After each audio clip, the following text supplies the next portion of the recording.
Hey there, what's going on? SpeedGaming 3.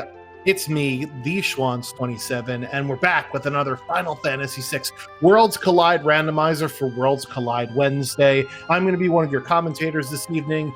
Joining me in the booth for commentary for the foreseeable future, maybe not the entire time, is our boy doing all the cutting and cropping behind the scenes, Joker Mage. How's it going, Joker? I feel like I'm sort of on top of everything right now. Like it's coming together, and that's usually what we like. We're going to be joined by Eric the Swift. I'm not sure if he's not if he wasn't able to get around or if something came up. But if he does show up, we'll go ahead and let him pop in whenever he gets here. But yeah, so this is the Tonic A Ultras League Season 6, Week 6 async. We got 4 of the Tonic A members willing to come on the SG Restream and just do it live.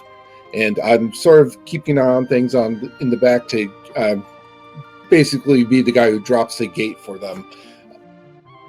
Awesome. We're also joined by NG Dave is going to be doing our tracking and occasional yelling at us when we get things wrong that he's pointed out. So thank you, NG Dave, for being the tracker, the real MVP of the stream, of course, with Joker pushing all the buttons and cropping all the things. So what have we got here? We have a Tonic A division for Ultras League. So Ultras League is our somewhat competitive league for Final Fantasy VI Worlds Collide. And currently, all 4 of these runners are in the same division. Currently, we are in week 6 out of 8, and Bubbaski is in first place with 31 possible points. Gretham coming in second with 24. One of the runners that has already finished their weekly seed, Pearl Earring, is in third place, and we'll give you his time in just a second. We also have Velvet in 5th place and TJ in 6th place. So some of our other runners, Velvet and TJ, are going to be looking to get that first place time in order to climb over some of their other competitors here in this league. So what is Final Fantasy VI Worlds Collide? Anyway, it's a game where you have to go unlock and defeat Final Kefka. And in order to do that, we need to recruit 6 characters and find 9 Espers throughout the world. We do start with 3 characters, so that's your number in white on the top there. The numbers in gold are the goals. And in order to unlock a skip into the statue boss gauntlet in Kefka's Tower, we need to recruit 9 characters or find 12 Espers or complete 22 checks. And what do we mean by checks? Well, these are the world events of Final Fantasy VI Worlds Collide, or the original Final Fantasy III game, rather. And anytime you complete one of these world events, you will get a reward. It'll be either a character or an Esper or an item. And we'll sort of go through which one of these world events are open to our runners, because this is what we like to call character gated, where the places you can go in the world are dependent upon what characters you have recruited. So we'll go over the story beats that are available to our runners when they come up. We give our runners 3 Moogle Charms apiece. That's 1 for each lane of Kefka's Tower, so they can avoid those random encounters on the overworld map or sometimes in the basement here. And you can take them off if you'd like to take some grind fights and gain some levels, or you can keep it on. And it looks like we're going to get off and started here with our set of characters. We have Locke, Umaro, and Strago. Locke with tools, Strago with X magic. So the commands on all of the characters here are also randomized. And with Locke, we have access to the Narsh weapon shop in the World of Ruin, and that's exactly where Velvet is headed right away, as well as access to the Curse Shield, which is a count between 7 and 15 to uncurse the shield and get the Paladin Shield, the most powerful shield in the entire game. Also, in terms of routing, Locke has checks here in the World of Ruin Narsh, but that is also where the one lone check for our Yeti is, so we can just stay in World of Ruin Narsh to get some stuff done. The presence of Umaro, who I think are one of our resident fan members, frequent commentator, man about town, drinks glue, the dog in all our hearts, says is the best character. And as far as I'm concerned, having an Umaro start just means that you can. There's the possibility of seeing the Joker Mage challenge, which is defeat Umaro the boss with Umaro the character. Yeah, so lots of cool things happening already. So those runners that went to World of Balance Narsh, that would be the runners on the right-hand side there, TJ and Gretham, found an experience egg in one of our early chests. Really good to have right off the bat. Velvet, meanwhile, taking the choice between the cat hood and the force armor at the Narsh weapon shop, picking up a cat hood and grabbing a 7 battle curse shield. So Joker, that's the minimum amount of battles for the curse shield. Would you do a 7 battle curse shield uncurse if you are one of these runners here? Yeah, absolutely. There's plenty of opportunities to just get those in. Just your regular grind fights that you do to get ahead of scaling should help you get progress there. If we're going to stay in Narsh, we also have the Kefka and Narsh fight, and you could just take some of those fights. You can go in South Figaro and take some of the basement fights. There's just plenty of opportunities to make progress with that. Yeah, so I believe Gretham did also peek what the Umaro Cave reward was, and it was not a character popping out of Umaro's cave. So we know that that will be an Esper and item whenever we go do that. That is the one check that Umaro opens up. Locke also will give us access to the tunnel armor area, as well as the Phoenix Cave. We'll see if any of our runners decide to hop into the Phoenix Cave. And then Strago. You want to talk about Strago, Joker Mage? Generally considered one of the least popular because his stats generally don't scale well, and he has some of the more tedious checks to do in the game. It's a sad state of affairs when I would make the case at least that Fanatic's Tower is his best check. Not everyone's going to agree. A lot of people I think go with Ebbett's Rock, but I think pretty much everyone agrees that Burning House is like one of the worst checks in the game, and all of those are Stragos. Yeah, so the Fanatic's Tower, you could only use magic, which is the gimmick there, but it is a guaranteed either character or Esper, and you could go peek what the bottom is. There are also several dragons that can be encountered in some of these checks. The dragons, they also count as their own checks and will drop a high tier item reward whenever you defeat them. It's another experience egg in the Returner's hideout, so I think we have 2 of them so far in this seed. Yeah, I mean, the real question is, who are you going to put that on? Because usually the ones that benefit from levels are going to be your physical attackers. And I guess right now that's Locke. If you can find a Valiant Knife, getting him levels, getting him health, just makes that Valiant Knife a lot more useful. I guess Umaro as well, but, you know, in spite of our love for the Yeti, he often doesn't like survive very long into the late game, so there may not be as many people willing to, you know, devote an experience egg to him. Yeah, Umaro is the best airship driver, bar none. Don't at me in the chat. Locke and Strago are certainly, in my opinion, better uses for our experience egg, but we still haven't figured out what our characters are going to be doing. Levels only mean so much. We still need some sharp sticks or some whooshy spells in order to throw at some of our enemies. We did see some pearl rods, I believe, for sale. So that is certainly a possibility of something we could break at our characters. But the first 5 or 10 minutes or so of a Worlds Collide seed is doing some looting, doing some shopping, just seeing what the seed gives you. All of the items in chests are randomized. All of the items in stores are randomized, and their values are randomized within a certain percentage of what their vanilla equivalent is. The equipment that any of our characters can wear is original plus a 33% chance at something they couldn't. There's a peace ring in that relic shop there that Velvet says, whoop, let me go pick that up. If I'm going to go uncurse that shield, good on him. Because the peace ring will counter the berserk status that the curse shield inflicts. Dragonhorn in a crate as well. So that is certainly a potential for a Dragoon build here, Joker, if we find some boots somewhere. Yeah, or if we're lucky and we find a Magra Edgar with native jump on them.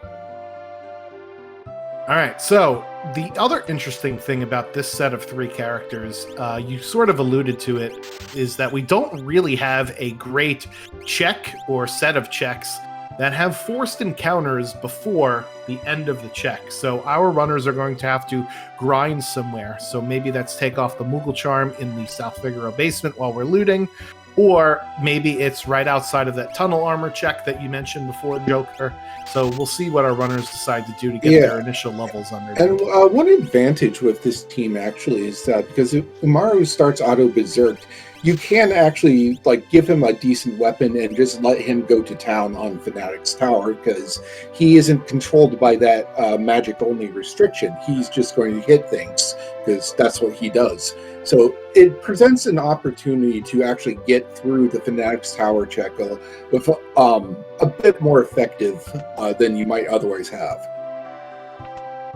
Yes. So, question in the chat from CC Runner: characters have a 33% chance to equip other just plain items, not necessarily item classes. So, if Locke could not equip, let's say, knife A, maybe he can in this seed, but that doesn't necessarily therefore mean he will also be able to equip knife B, right? So it depends on the individual item itself, not the item class. And the other thing about Yeti is that he hits stuff very hard, and he doesn't really have a lot of extra baggage with him, which makes him great for someone to use in the Coliseum. So in Worlds Collide, we randomize the rewards and the enemies that you fight in the Coliseum, as well as giving you a menu to see what the reward is based on what you'll bet. So we'll see if any of our runners decide, hey, maybe let's go to the Coliseum here, because I have found absolutely nothing on my initial looting route. Yeah, the Coliseum, there is another place where Umaru can get some work put in before you decide to leave him on the airship. And that's just because he, like I said, his job is just hit things, run into things. If you have a Blizzard Orb for some reason, he'll do that, like we just saw on Bubba Ski's screen.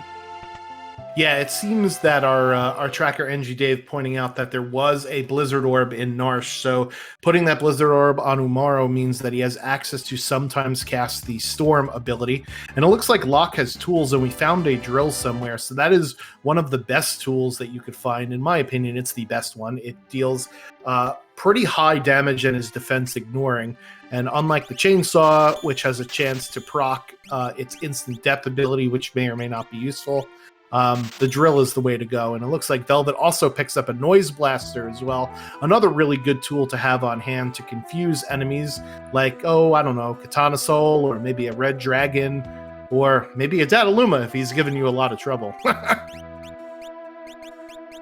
Yeah, so we do see TJ and Bubba Ski taking your advice and going for that South Figaro cave grind by the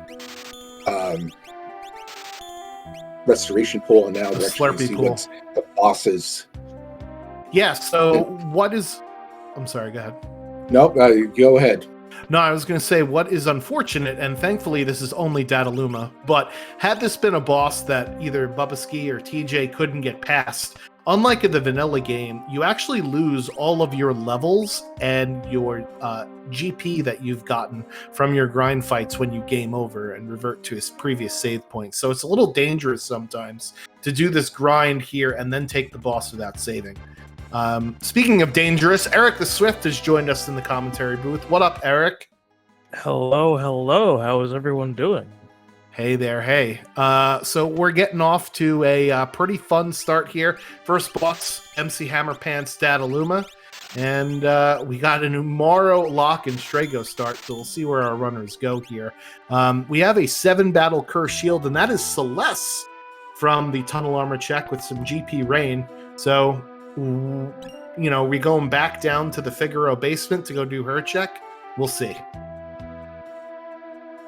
It'd be pretty interesting to do that right after getting here too, especially after South Figaro basement got looted. And it looks like we've got a little bit of divergence as well. Have we found out what Zen Thief holds or no? It is definitely an Esper. It was very expensive in the world of balance. I think it was 50-something thousand, as Gretham is going to find out over here on his screen. And Bubba Ski doing a smart play, heading over to the world of Ruin, South Figaro, so you can loot the outer chests in South Figaro in both worlds, just not the ones in the basement. So this is a good play, Eric, if we want to go back and get that that Celeste check in the basement here. And it also does help to pick up a few extra things outside World of Ruin South Figaro, just in case you find something you may be looking for in terms of power or just defense, or maybe even a couple items you may need along the way. Rage Ring pickup there from Velvet. So we've got a fully kitted out Umaro with both the Rage Ring and the Blizzard Orb. An Esper there for Bubba Ski down in the South Figaro basement. So Celeste also opens up the Magitech Factory, which is actually 3 different checks, and then the Opera House Disruption. So we were talking about the character gating before and what our options are. We'll see where Bubba Ski decides to go next, but he is out in front, having done his grind fighting and defeating the first boss here, Dataluma. 27,000 is what the Zen Thief is in World of Ruin. So Gretham, I think, is going to probably be purchasing that, and we'll see what that Esper is here in just a second. Yeah, at that price point, I would just say go for it. Yeah, we also did pick up 2, not 1, but 2 experience eggs early on. So that certainly allows us to cut down on the amount of grind fights that we have. And with a 7 battle curse shield, I expect almost everyone to be uncursing that as well. What is your upper limit, I think, Eric, for uncursing the shield? I think 11 is probably my max. I think anything past 15 would be too high for me. It also kind of depends on when I find luck. If I have them at the start of the seed, and it's like a 15 uncurse, I'll take it, because at some point I am going to be doing 15 battles. But anything past that, or if I find him later, I would say, maybe at that point, anything above 10, I just wouldn't really bother trying to uncurse it. Fixed dice and enhancers here in the World of Ruin to Zen. Unfortunately, none of our 3 characters can use the fixed dice for now. TJ finally done with his grind fight, so he's going to be at a much higher level than Bubba Ski was for this Dataluma fight. So you'll see Dataluma go down way quicker over on the bottom right-hand side. Bubba, meanwhile, heading into the Opera House Disruption, so we're going to get a new check here. And Velvet pulls Dragoon Boots out of a pot there in Thamasis. So we have a Dragon Horn and Dragoon Boots. We'll see if he decides to put that build to good use at some point. So we did see that fixed dice couldn't go on 3 of the characters, but we don't know for sure if Celeste will be able to use it or not. So there is still a very small potential possibility for fixed dice, but I'm going to keep that dream alive somehow. All right, so Casa del Fuego is the play for Velvet. I did lie, actually, when I said there aren't any checks with forced encounters in front of them. I blocked Burning House out of my mind, and I did that on purpose, chat. That wasn't a mistake. But yes, this is definitely a possibility here, and it's movers, which are actually pretty decent when you have Yeti throwing things at people, and you have the drill to ignore their extremely high defense. So this is going to be a pretty lucrative fight here for Velvet in the Burning House.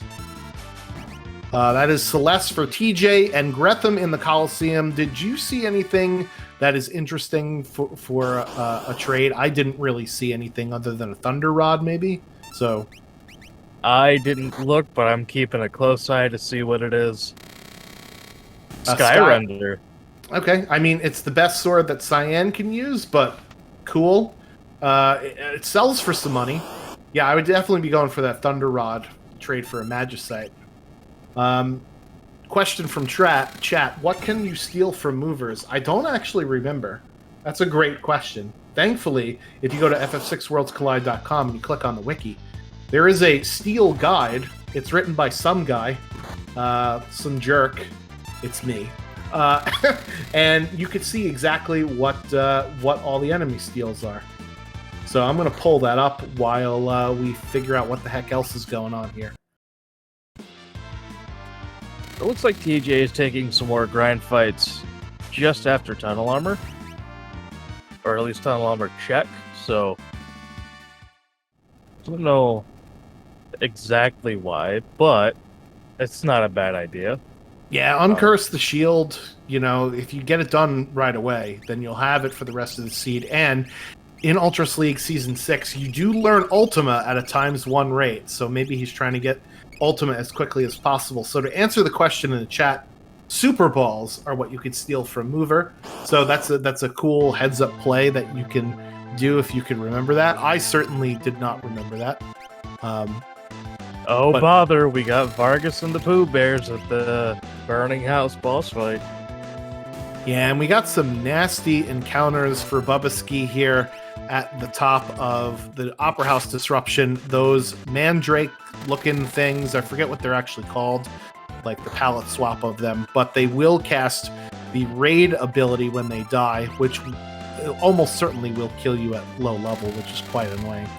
Strength +1 and Mute on the Palador Esper that we got from Tizen, Eric, so that is going to be a nice one for Gretham to have for the duration of the seed here.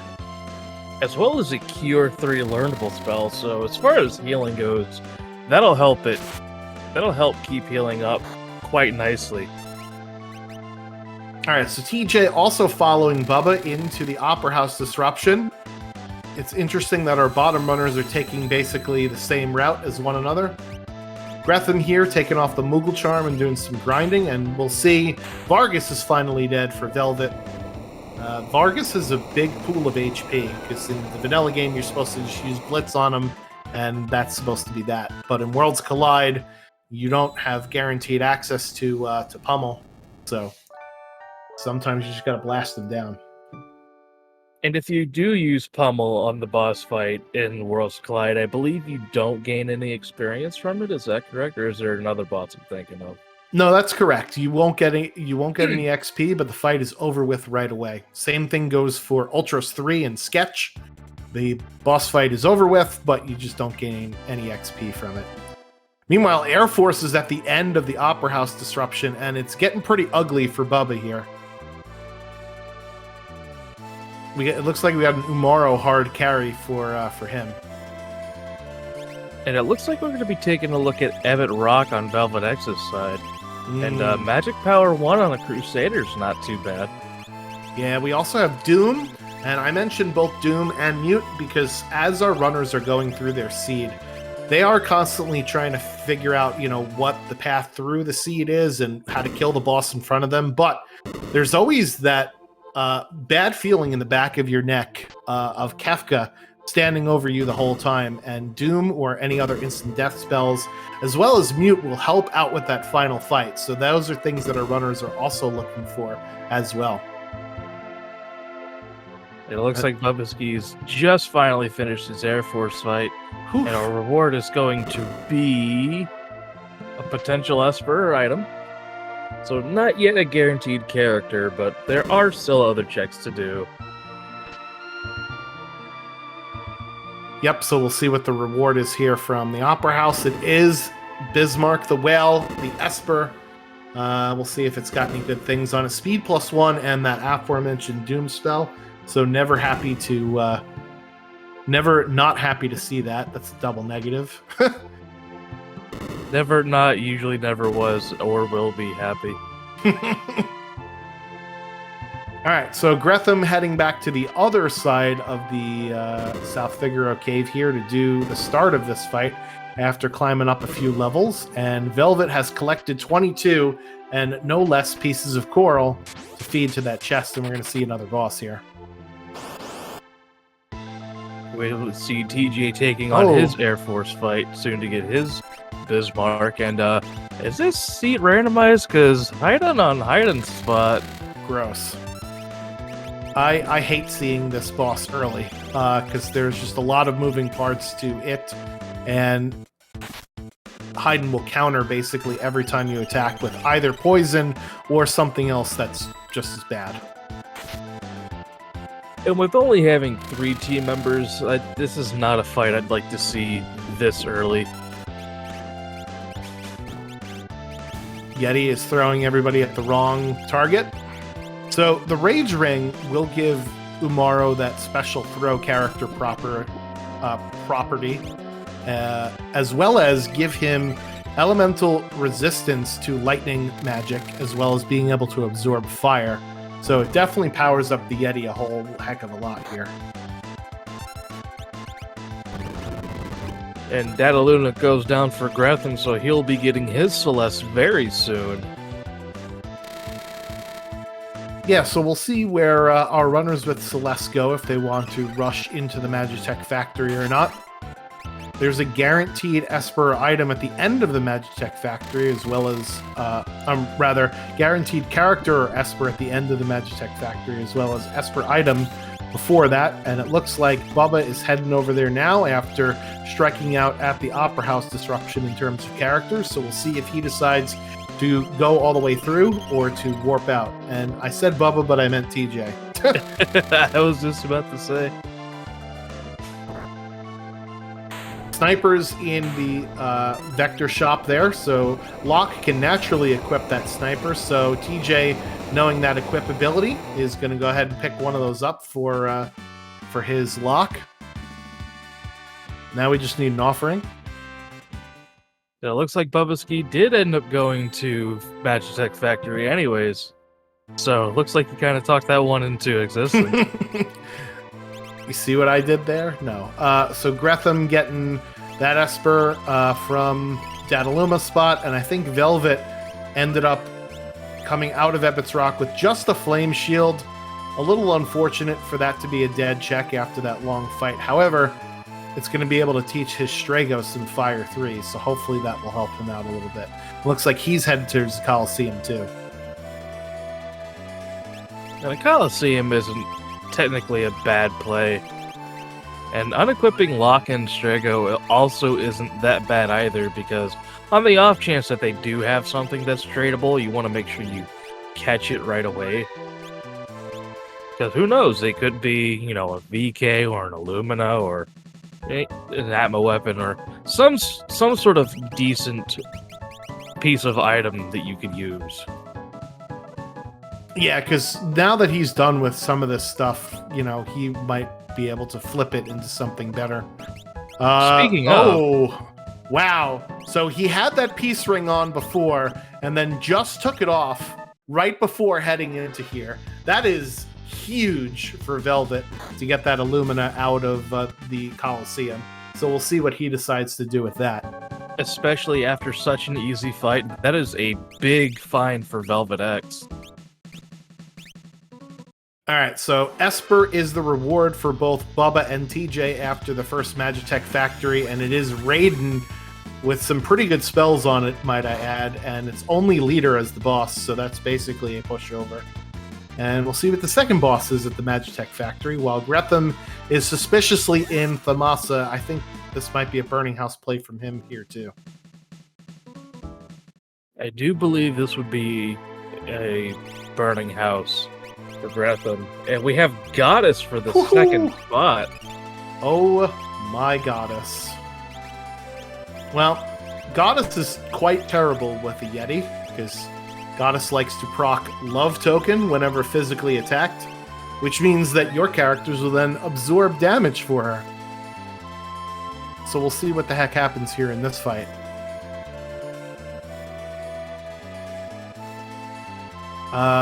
Chat also pointing out that Velvet got his shield uncursed, so that's why he took off that peace ring. So is now going to start to learn Merton, not Merton, the other one, Ultima. Yep, and that it makes sense as to why he's going up here for the dragon, Eric. This is a completely legitimate play, and I honestly would do the exact same thing to get Ultima on. I don't think he's gotten Celeste yet, so I would say this is a good way to get Strago to do some very powerful offensive attacking going on. And we do know that there is not a character up here at the World of Ruin Narsh, because Gretham did peek it earlier on when he was in Narsh for his initial looting and shopping trip, which is fine. You'd like to have a fourth character and a fourth party member early if possible, so you could actually take more turns, but it's also important to just get your checks done as well. It looked like Velvet X skipped the dragon, so I'm assuming he's going to be doing this Tri-Touch spot and then go back for dragon for that scaling to increase. Yeah, that totally makes sense here. And there's a possibility that you get some juicy espers off of one of these two fights, and then that means you could learn those spells after with the dragon. Meanwhile, Golem is the esper there for defeating Goddess. TJ is out of that fight first. So Calmless Protection for our runners if they head up to the Magitech factory at some point in Seed.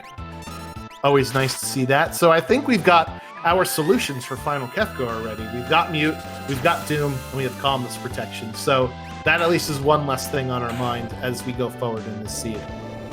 We also have Raiden too, which will help for either Tier 1 or Tier 2 for any one of those two that are susceptible to instant death. But Doom is also nice to have as well for a backup in case. But on the off chance, should Raiden miss. All right, so Velvet is going to get an Esper there, and TJ is headed towards the minecart ride. Get out your Mode 7 graphics card here. Look at the glorious pixels. It's almost like you can feel it. You've got the power, Nintendo power. Yeah, so This is Gretham... what they were talking about in those advertisements. Yep, for sure. So Gretham smartly using GP Rain against those movers. Like I said, movers, very high defense and evade, but don't have a lot of HP. However, GP Rain ignores defense and does way more than enough damage. So nice way to get through the Burning House very quickly for him, because he'll take care of those very fast with the AoE, and he'll be picking up the Esper at the end of the Burning House here. Dirt Durgan for Velvet. And if I remember correctly, Dirt Dragon is able to be put to sleep in more ways than one. I guess that's why they call it a dirt nap. Forgive me if I missed this, but did anyone spy what is at the Yeti chick? It is not a character. So Gretham showed it to us way back in the beginning. So we're not going to get a character up here, but we will potentially get 2 Espers and whatever this juicy drop is from that dragon. It also gives us a Magus Rod, which Strago can naturally equip, and oh baby, it's a Valiant Knife. Ooh. So Velvet already has an Illumina and doesn't really need that Valiant Knife just quite yet. However, when he finds his Celeste, he can be able to pivot that Illumina over to Celeste and then use the Valiant Knife for lock. And at this point, Eric, I think we should be going to dig in some of these Monster Hunter boxes, huh? Oh, for sure. Any monster in a box that you have access to should definitely be checked to see if you can find that offering. Meanwhile, TJ just got done with his Ultros 1 fight at the end of the minecart, so we're going to be seeing what his reward here is soon. Bubba's still trying to uncurse the shield. A Bahamut, which is not too bad. Yeah, Bahamut is a really good Esper summon to use, especially on Tier 3 of Final Kefka, having that non-elemental damage. And a pretty straightforward, easy boss here at the end with Dolan. Let's see what Velvet pulls out of here. So it is an item, and it is a Thunder Shield. We'll see if he continues with this fight or if he resets. Remember, he already has a Flame Shield and a Paladin Shield. I think he's just trying to collect them all. And having elemental shields isn't really that bad, because a lot of enemies here do end up using magic attacks, so chances are you get one of those elemental shields on and the boss uses that attack, you can pretty much just stay safe from it. Not to mention, they are also a backup idea to crack at the final Kefka fight. Yeah, I'll always love getting shields because they are more ammo, as you said. I think Velvet was looking for that Thunder Shield. Unfortunately, you don't actually get it until after the battle, even though it says that you get it before the battle. It's one of those weird quirks of Worlds Collide. Meanwhile, we're out of the Magitech factory for TJ, and Bubba will be in just a second. Question from the chat: who do we think is in the lead here? This is very difficult. Worlds Collide is one of those games where it's a lot harder to tell who's in the lead than who isn't, just because it's not like a key item hunt like some other randomizers. We just need to get to 6 characters and 9 espers. And even though Velvet is definitely behind in terms of just the sheer number progression gain, he's got that Illumina and has got that Valiant Knife, whereas all of our other runners, they don't really have an end game build on any of their characters, I would argue. What do you think, Eric? See, I tend to think the same thing. As far as progression goes, you know, Bubba does have his 5 espers and 4 characters, and as you mentioned earlier, Velvet X is a bit behind on his checks. However, what he does have an advantage over everyone else is the power. We've got the Illumina, we've got the Valiant Knife, and we've got, I believe he may have gotten Ultima already, if not, will be soon in the next couple of fights at least. So, at this point, it's pretty hard to tell who's farther ahead, but in either event, if not Velvet X, at least either Bubba or maybe TJ, but it's very hard to tell. All right, I think, is this Phoenix Cave here for Velvet? We get a Phoenix Cave? Nice. So here's an interesting thing about Phoenix Cave is that we can take the dragon in here, and I think that's what Velvet is going to do. He's set up so that Locke and Strago can take on this dragon here. Let's talk a little bit about the logic of the seed for a second here, Eric, because we know that every seed, as TJ gets his 5th Esper to even him up with Bubba, every seed, you must be able to get all of the characters and Espers in it. So that means there must be a 5th character in our seed somewhere, and it must be behind one of the checks that we haven't seen. So we've seen all of Celeste's stuff. We have not seen the Phoenix Cave. We have not seen Kefka at Narsh. And we have not seen Fanatic's Tower. I think those are the 3 checks that we have left, if I'm not mistaken. Yeah, those are the last 3 we have, so... All right, so chat, you know what that means. It's prediction time. We have Fanatic's Tower, we've got Kefka at Narsh, and we have Phoenix Cave. Who do you think our 5th character is going to be and where? I am going to go with Sabin here in the Phoenix Cave, diving for some loot. What do you think, know Eric? what? I want to be chaotic. I want to say go at Fanatic Tower. Just as somebody else uttered that in the chat. What about you, NG Dave? What do you think? Where's our character and who are they? Oh, I'm gonna give us a nice Moogle at let's say Kaden. Kefka at Narsh. And then last, Joker, what do you got? Character and location. Who do you think is going to be our 5th here? I'm going to go Fanatics into Realm at Zone Eater. Oh, that's disgusting. That is I love filthy. Filthy. All right, so as Velvet's mentor, he has told me that he does not like Phoenix Cave. So this is a little bit of the rust showing of not doing Phoenix Cave in a long time. So if you ever want to do Phoenix Cave, you got to make sure you know how the puzzle sort of works. It can be a little bit convoluted because you do need to use each of your parties in tandem to make it through the cave here. TJ heading up. This is probably World of Ruin Narsh. We could see, yeah, so the clouds mean World of Ruin Narsh. Gretham taking on his Vanilla Haydn, and Bubba is doing some shopping here at Thamasa, so this might be a Burning House play from him. So remember what we talked about, who's in the lead. If Velvet finds a character here at Phoenix Cave that none of our other runners have, this is a potentially huge play for him here. And it could be just enough to skyrocket him in the lead a little bit, provided, Gretham, TJ, or Bubba don't check Phoenix Cave until much later. So it all depends on how far, or how long at least, he has this lead for. Yeah, because the thing is, there are certain checks in in the game that are viewed less favorably than others, and Phoenix Cave, along with Fanatic's Tower, are definitely two of them, as well as Kefkat Norsh, which is not what we call character gated, but it still may have a character added. It's the only check that fits that description, where it's ungated but still may have a character. And given the sleeping bags, I think this is a dragon fight here, Eric. And in case you guys missed, Ebbett's Rock was just a flame shield, so that did not pay off for Greffin. Yeah, I think we saw that from Velvet before. A bit unfortunate, but hey, it's still a flame shield, and it will teach us some spells, which is nice. And this is Blue Dragon here, and unfortunately we didn't learn that Bolt 2 spell yet, which is the weakness of the Blue Dragon.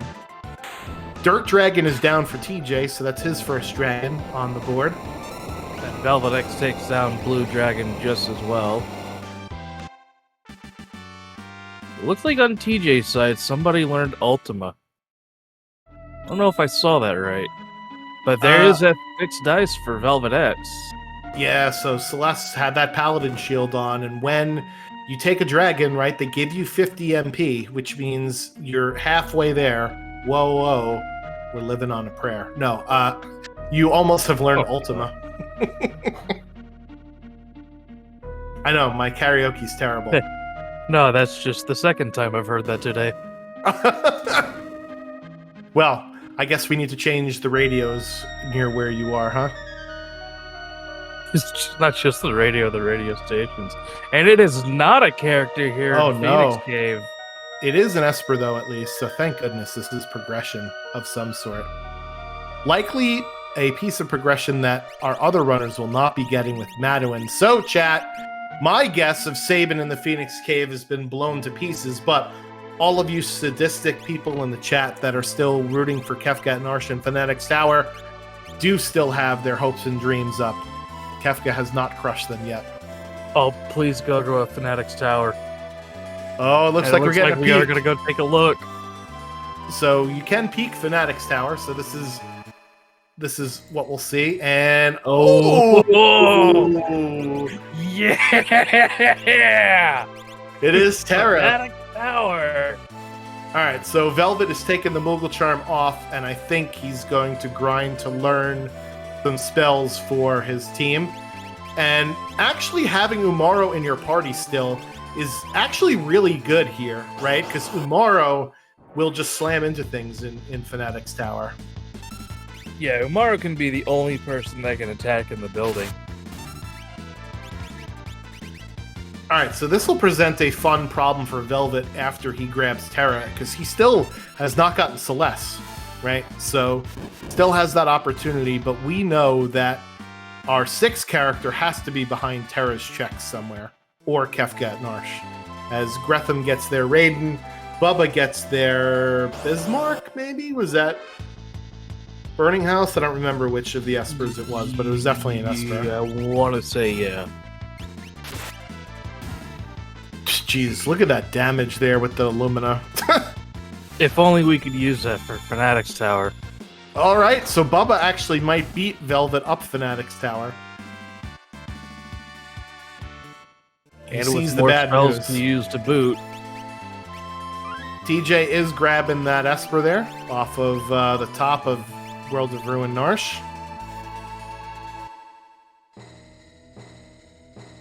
And there it is. We're heading up. So I think Velvet wanted to grind a little bit, and then... So do we take this dragon or not? I guess it depends on how much MP we have. Can we kill the dragon and kill the boss at the top? And one of the other interesting things about Fanatic's Tower is it actually counts as 3 checks in one location. There's the high tier item at the top, there's the dragon, and then there's the reward at the bottom. So this will be nice to go towards our skip as well. If we had maybe a gold hairpin or an economizer with that Ultima on hand, I would 100% take the dragon, no questions asked, but it doesn't look like anybody has found either one of those two, so that dragon might be, might be avoided here, and if that would be the case, I would completely understand why. I'm getting dizzy looking at the left-hand side of the screen, so I'm going to focus on the goddess fight here. That As is a big tower. There's a Ragnarok at the top of the tower. Talk about lots of power in this seed. Speaking of power, we have a Gigantos for TJ, so he'll be getting some really good experience out of that one. That is juicy. Especially with those 2 experience eggs we found early on in the seed.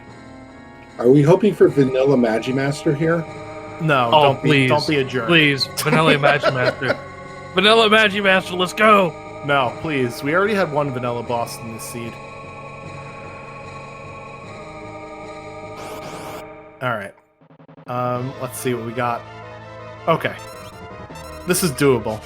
Not quite Magimaster, but I'll take it. Yeah. It's too big. Well, it doesn't matter. We have Berserk, so Velvet is actually going to use Berserk on his own team in order to allow Locke to just swing away with that Illumina. So this is a really nice, smart heads-up play here. I am a massive fan of this.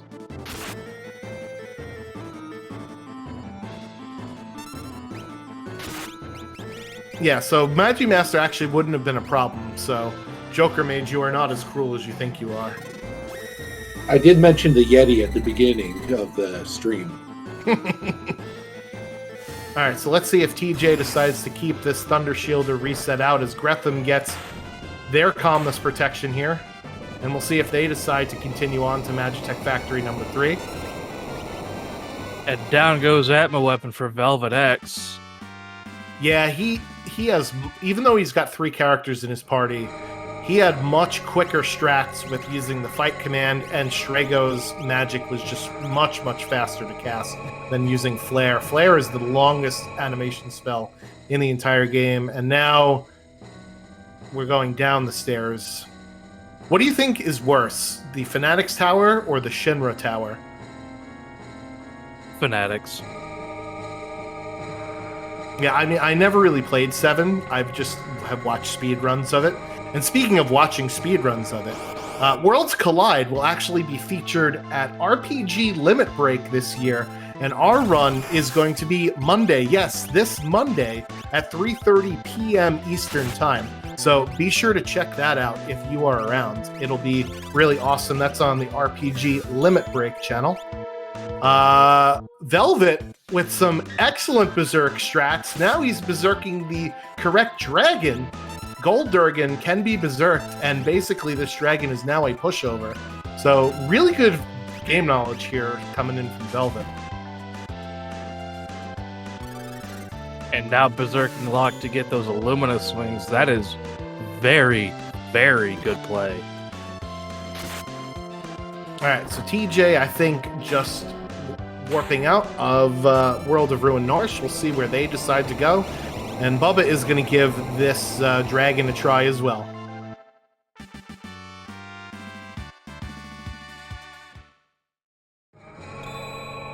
And we get a Snow Muffler from the Gold Dragon, so that's a good piece of defense for anybody who can equip it other than Mog or Amaro. I think Gao can naturally equip the Snow Muffler too, but I may be wrong on that.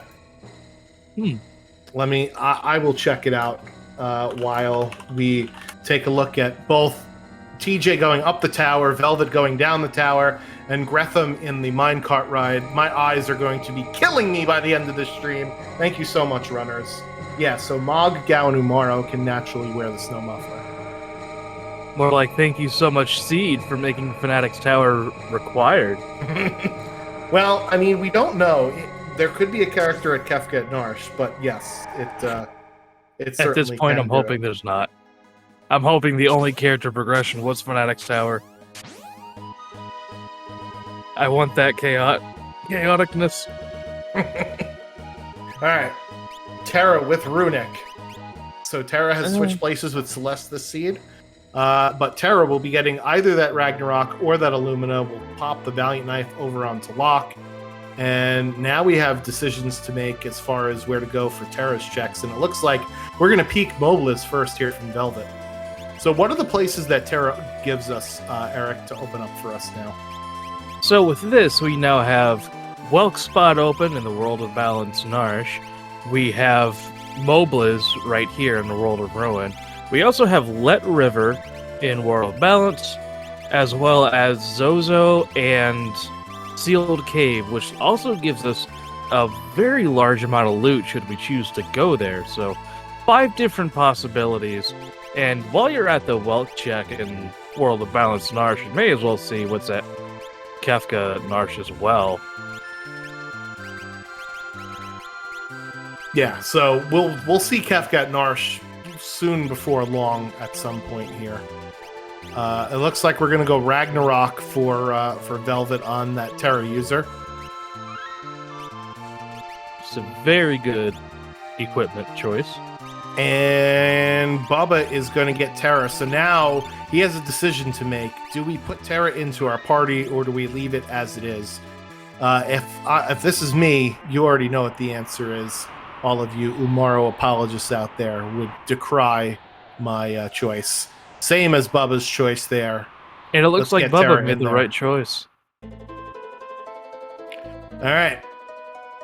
Another Ooh, a Valiant Valiant Knife. As if we didn't have enough sharp sticks this seed, Eric. We don't need another one. Oh, why not? Especially if we get a Genji glove. I mean, Well, listen, there is such a thing as winning more, and having a Valiant Knife there is definitely not worth the 2 boss fights it would take to get. So I agree with this. Let's just nope out of it. We do not need the Valiant Knife. We have 4 builds for our characters here. Well, I mean, Velvet does kind of with Umaro, but you know, we certainly don't need it. it looks like both Bubbaski and Velvet X are going to check that wealth spot. So we'll see what's there in just a moment. And our runners did check the weapon shop in World of Ruin, Narsh, correct? Yes, so it was a choice between a cat hood and a force armor. As that was Sabin peeking out from the Welk spot, so we're going to get character number 6 for Bubba and character number 5 here for Velvet. Oh, this makes sense. I say the location, you say the character.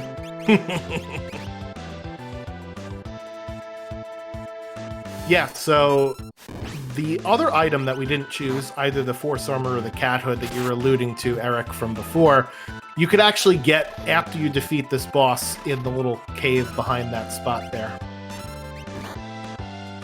And depending, both the cat hood and force armor is really good equipment. Cat hood especially, since it'll help increase the amount of gil you earn per fight. And Yeah, this way we Baba could pay off our Zen Thief debts. And I think Gretham accidentally kicked his router or something, so we'll try and get him back in here. Vanilla Blitz on that Sabin. And it looks like Velvet is not going to continue to Kefka Narsh, so we might not know if that was a Esper or not. Esper character, rather. And it looks like Bubba also has got a jumping Terra. I think one has a Ragnarok and one has a Magus Rod, which are both terrible weapons to use for jump. I mean, jumping up in the air and smacking someone with a stick sounds like a good idea. Yeah, we want a different type of stick, though, for that case. But regardless, we have not found it yet. All right, And it looks like Velvet X is going to get his Celeste and get the news that you could have had another character that much earlier. Yeah, I think he is doing some swapping around. Yeti's coming out of the party. TJ, meanwhile, taking care of business at the top of Fanatic's Tower, rather. And they will get their Terra on the way down. Bubba going to pick up their 6th character, and they're in really good shape now, only needing 3 more Espers, and taking a stock of the checks that we have left. Sabin opens up 5 different checks. 3 of them are actually peakable with Collapsing House and Imperial Camp and Phantom Train. And then we have Barren Falls, which is a very quick jump. And we have Mount Colts, which is also a pretty fast one. So really nice checks here for Bubba to potentially get his go mode at 9 Espers. And with Terra being at Fanatic's Tower, we basically unlocked 9 more checks to do in 2 checks, which is reopened the seed to a vast array of possibilities. And earlier, somebody had asked, how can we tell who's in the lead?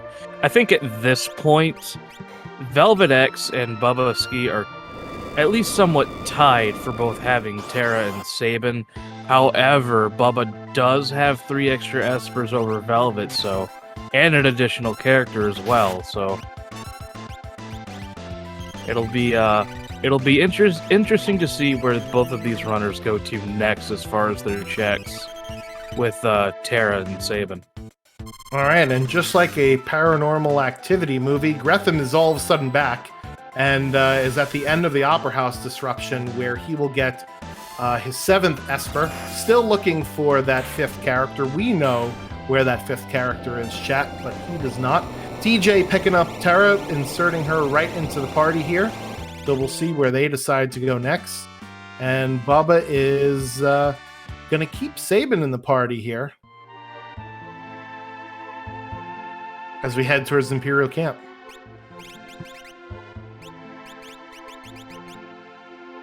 And it looks like Velvet is taking Celeste over Sabin. Yeah, that makes sense.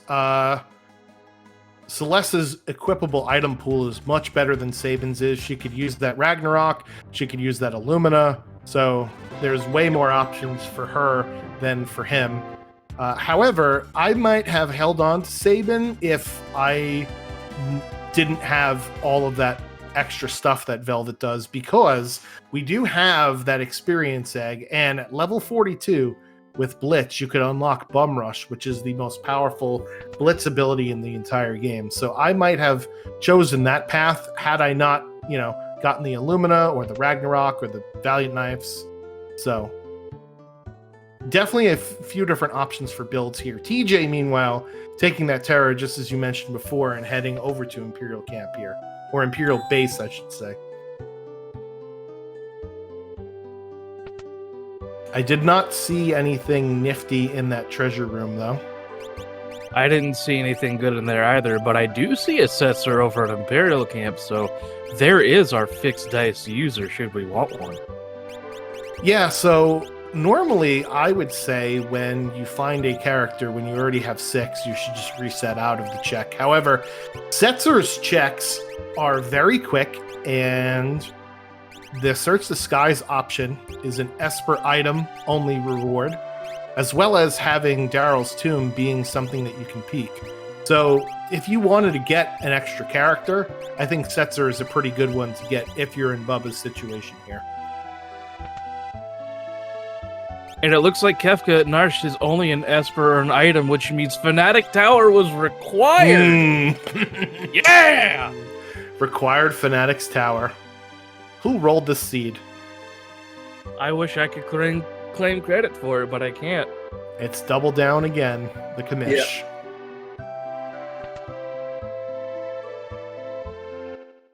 All right, so Gretham is going to take on this Kefka Narsh spot. You do get warped down to the bottom in Arvis's house when this is done. Did he do the Welk check yet? I'm surprised that he didn't do the Welk and went up here. Oh, he doesn't have Terra yet. Oh, that's awful. I forgot. Yeah, that is rough. Bubba picking up Setzer there, so that's another character for him, and we'll see where he decides to go. And looks like we are going to do Barren Falls. Again, this is a pretty fast check. You just jump off the ledge and fight a boss. And at this point, I would definitely take Barren Falls over Phantom Train. Even though Phantom Train is peekable, and if you get what you like out of that, you could keep it, but Barren Falls is much faster than Phantom Train. And speaking of phantoms, we do see one staring at the door in Sealed Cave, giving us a Torado. So that is another Esper for TJ, and a Doom for Bubba Ski. Ugh. I mean, at least we'll learn some decent spells, because Doom does give 50 MP, and Velvet is into the Magitech factory here. So, should he choose to decide to go all the way, he will end up with 3 Espers at the end of the Magitech factory. Barren Falls is an okay choice in this situation, in my opinion. I would have rather instead done Search the Skies and Colingen Inn and Collapsing House, but it also depends on what level I am, right? Because if I'm going to be doing those free checks, that means I'm not fighting stuff to gain more levels. So it depends on how comfortable I feel with my levels if I'm going to do that sort of route. And Kefka at Narsh proves even more of a slap in the face, as it only gives us a force armor for Gretham. Ugh. Well, at least Celeste is not using a leather armor anymore. And whoa! Get your paddles out, ladies and gentlemen. We're going on the Leet River here from TJ. Oh, we rafting! Here we go. This is my least favorite check in the game. Chat, what is your most hated check in the game? What about you, Eric? Man, I don't know. As far as most hated check in the game, I would say, yeah, I tend to usually roll my eyes if I have to do a Fanatic's Tower check. And it is required, as we do know, is the issue with this seed. Yep. However, as far as my most favorites, I would say Leet River's kind of up there. Burning Houses as well. You mean least favorite, not most favorite, right? No, I mean most favorite. Oh, you like Leet River and Burning House. I do like grind fights. You are a glutton for punishment, my friend. Exactly. That is 100% accurate. It looks like Gretham is going on and getting his Terra. I think I want to say he did exhaust every check to get to this point where he is now, so... Yeah, I wouldn't be surprised. Let's take a look at his tracker. Yeah, because he knows that Yeti is not a character, right? Because he peaked it at the beginning, so this is the end of the road for him. Yes, he is a Boys to Men song. So Bubba picking up an Esper there from the bottom of Barren Falls, so that goes to show you, I don't know what I'm talking about. Bubba clearly making the correct plays here. And this is the Collapsing House play. You could reset out of this if you'd like. Or he could potentially get an Esper here and an Esper at Zen Thief and be in go mode before we even know it. Yeah, because I don't think he picked up Zen Thief, did he? No, he did not. And if he wants it in the World of Ruin, he's going to have to do this check to get Edgar. And it looks like he's going to do this check and grab Edgar anyway. We've got the wrong brother holding up the house. So do remember, Eric, that we have a skip at 9 recruited characters. So this will give us our 8th character. Maybe he's hedging his bet for a skip, perhaps in the near future. We'll have to see if it comes to fruition. I mean, at this point, so here's the thing. At this point, would you want to take the risk of doing an additional check to find that last character to get skip, or once you get that unlock, would you just want to go and gun it and do whatever you need to do from there? Oh, okay. Well, maybe Bubba, I was going to say, is looking in Monster in a Boxes, as our tracker NG Dave points out, and here we go. This is the jackpot. This is what we want. We want the Katana Soul here when we've got the Noise Blaster tool already so that he can do this and we can get ourselves a nice free offering. Juicy offering. And that'll pair very well with that Valiant knife that we have. Yep, so that is a extremely overpowered build now for Bubba. Meanwhile, it looks like Velvet scouted a Economizer very early on in Albrook Relic Shop and just picked it up for him. So that's going to be what his Strago is going to be doing the rest of the game. Is going to be Big Blue Bubble Goes Burr for 1 MP. Gretham taking the dragon fight on the way up, I believe, and we'll fight the boss here. TJ, I think, is on the last leg of the Leet River. Yes, he's still doing this check, folks. And hey, and we got piranhas. Okay, I like this little swap here. Piranhas on the Leet River. This makes sense. Well, yeah, they're in water. Oh wow, Edgar has throw. Edgar. Yeah, that is huge. I think more importantly, we've got boots and horn. I don't know if we've got a spear though for Edgar to use? Question mark. Not that I saw. But if we do find one in a shop or a coliseum, then it would help out tremendously. All right, there's that Palador Esper for 27k that we saw before from Gretham. So Bubba is now one Esper from Go Mode and one character from Skip.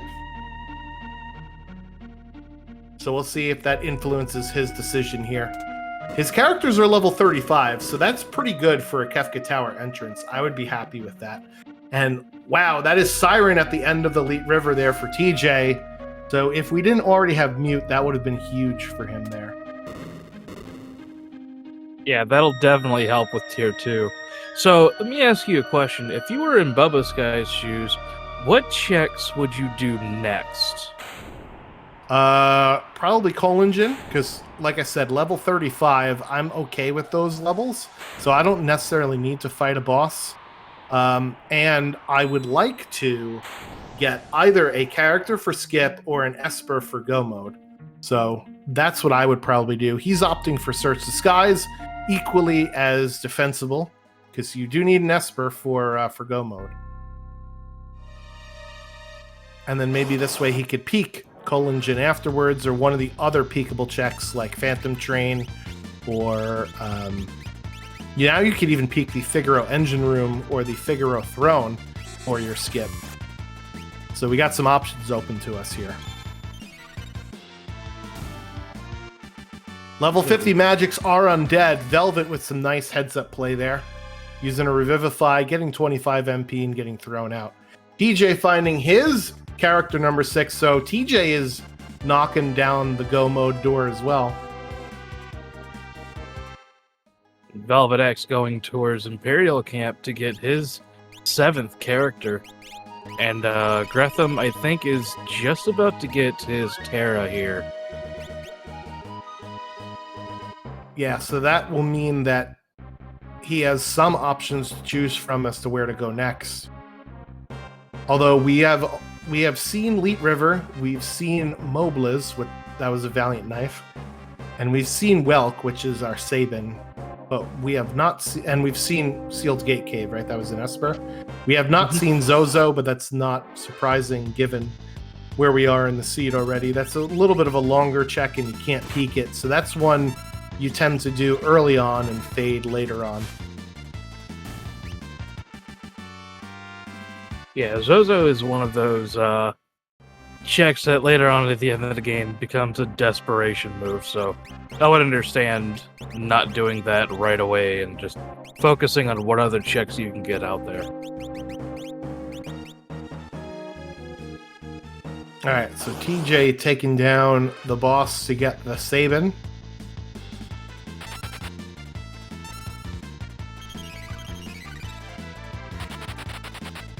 Yeah, I would totally do Zozo over Leet River for sure. It's way shorter. Alright, we'll see if Velvet decides to take this, and he will. Just like I mentioned, even though this is our 7th character, Setzer's checks when you just need Espers are a pretty good shout. And that is a dead check from Searching the Skies, but Okay. there is a Genji glove. I guess we'll take... We don't need it, but sure, we'll take it. Why not? Well, yeah, you do need it if you go do Mobliz. Yeah, I'm certainly not going to go do Mobliz for a second Valiant Knife for that Genji glove. That is just... I'm not going to save... Hey, there's our 9th character. There's Realm just sitting at Colingen Inn, and there is that Skip.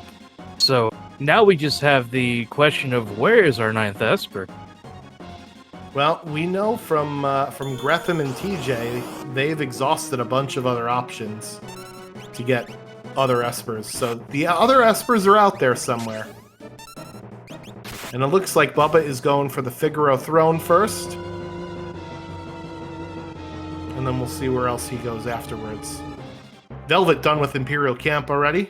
And we'll see where they decide to go for their last 2 Espers.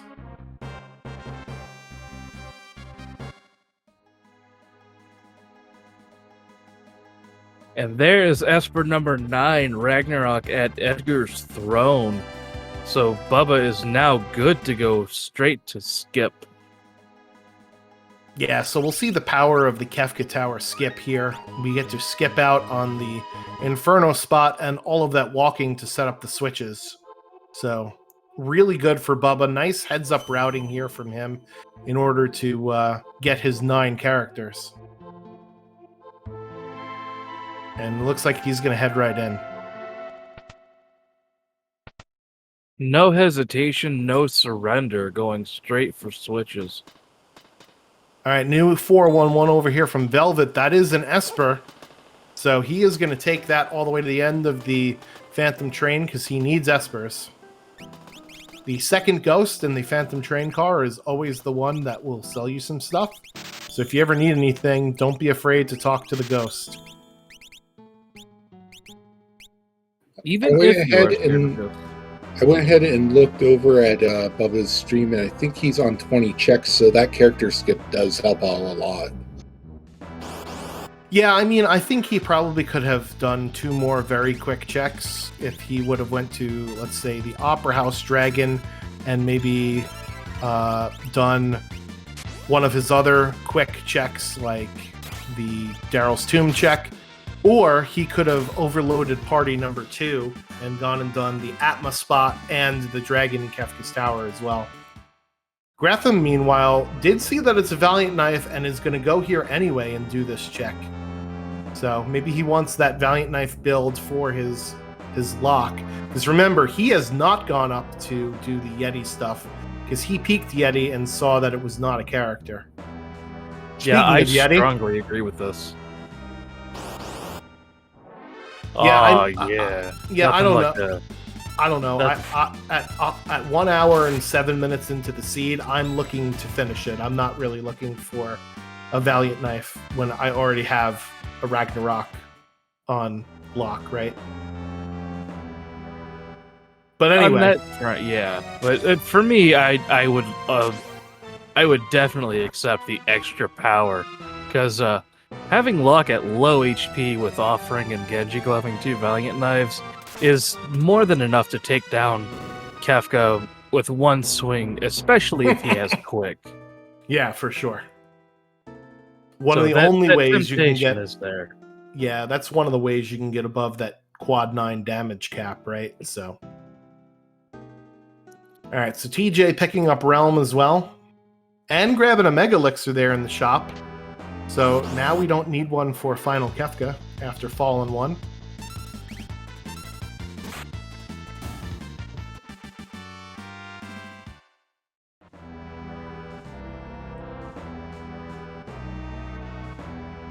It looks like we're going to do a gauntlet. Oh, nope, never mind. But down goes Yeti for Bubba. Nothing like some Yeti on Yeti action.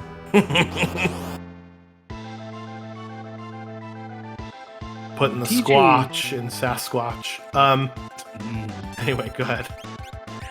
It looks like TJ's going to go check his Coliseum to see what he could potentially find, and it does not look like he has that peace ring. So no Illumina for TJ. Yeah, I mean, it would have been nice to grab that Super Ball early, but it's way too late in the seed to be picking up a Super Ball. Unfortunately, he's got the right idea with Surge the Sky, but this is not going to be his go mode. Meanwhile, Gretham is searching around for his last character. And I think he's going to find it. Yeah, here we go. He's in the right spot.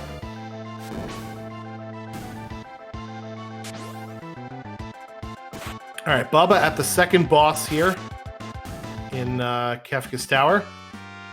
Already defeated the 1 lane with Umaro, and then this is Niles and Frazier, the Crane brothers. Nothing like some crane on crane action. All right, so let's see where Velvet goes. Maybe if he's going to nope, he just flew right over Figaro Castle. Is he also going to be checking Coliseum? No, he's got Setzer, so he's going to do this and get his go mode here.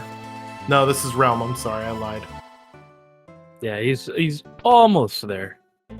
Almost at that go mode phase. Yep, we don't need Realm. Just leave her there. Who lets a kid hang out and drink in a bar anyway? It must I be. know. The best dad in Worlds Collide history. Shadow. I was about to say, that must be one really cool kid. Murdered child and heavy drinker? Well, how do you think she copes with the murdering that she does? No one talks about the dark side of the murder phase. It's And not just TJ black is- nail polish and split ends. All right, so Velvet is going to search the sky. Not going to be his go mode. TJ's giving us some new stuff here at Daryl's tomb. Oh, hello Hey, there. there's Magic Master. Ladies and gentlemen, we got him. So do we have Berserk? No, we have Ultimate though, and Throw, so I don't think this fight will take all that long for Bubba. Well, if he casts Flare a bunch of times, it will take a while. Not to mention, this is the name brand number 024, so this is going to be some pretty interesting tactics to take on here with good old Magic Master, the name you know and trust. Gretham getting their 6th character with Sabin and picking up the Force Armor behind the Welk spot.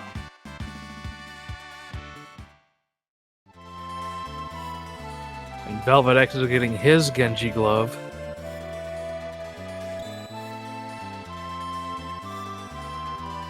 All right, let's see what this check is here for TJ.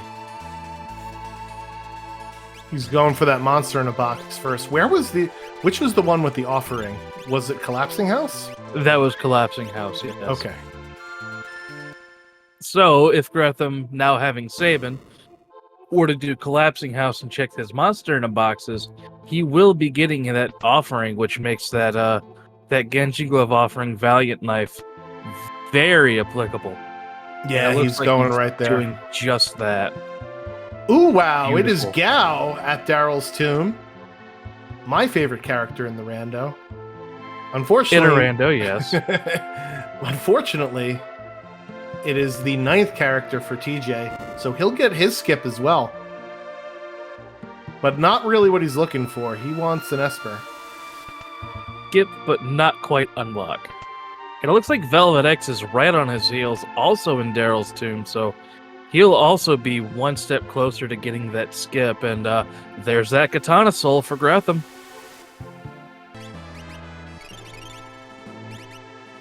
All right, so let's see. We got the Noise Blaster as well, so this is the easy part. We can confuse this boss. Then Katana Soul isn't susceptible to instant death, except when he does it on himself. I don't know how that works. There's some mental gymnastics there that I care not to score on my Olympic scorecard. It is a very questionable process. All right, so if you're TJ here, what do you do when you see Edgar? Do you reset out or do you go Well, the problem is he just now got his unlock final Kefka, but he cannot leave to Zen.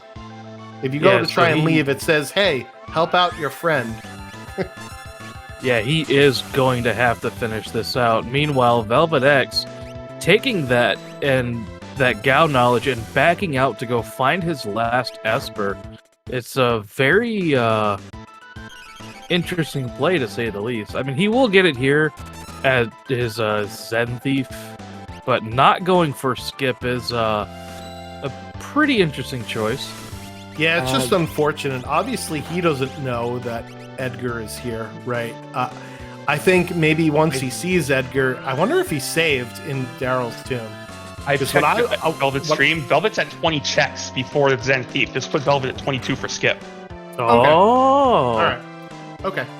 This makes a lot more sense then. Yeah, that Thank you, that Dave. does add up. The tracker extraordinaire. Shout out to you, NG Dave, our tracker, and to you as well, Joker Beige, pushing all the buttons behind the scenes. And Gretham getting his 7th character there. I think he already bought the Zen Thief Esper earlier in the seed. So we're not going to see an Esper purchase from him. And TJ getting his Edgar as well. Now with Gretham getting that offering, that lock's looking very power overwhelming, as some would say.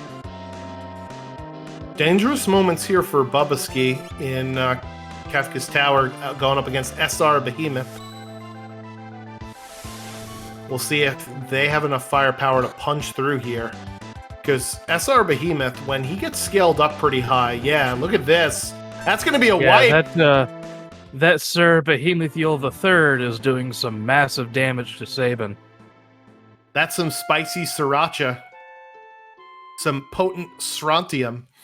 Whatever you think SR stands for. Stands for reset the game, please. Thank you.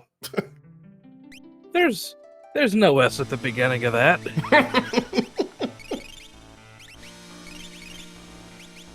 Not to mention, there's no R after one of the S's. Well, we're just going to have to agree to disagree.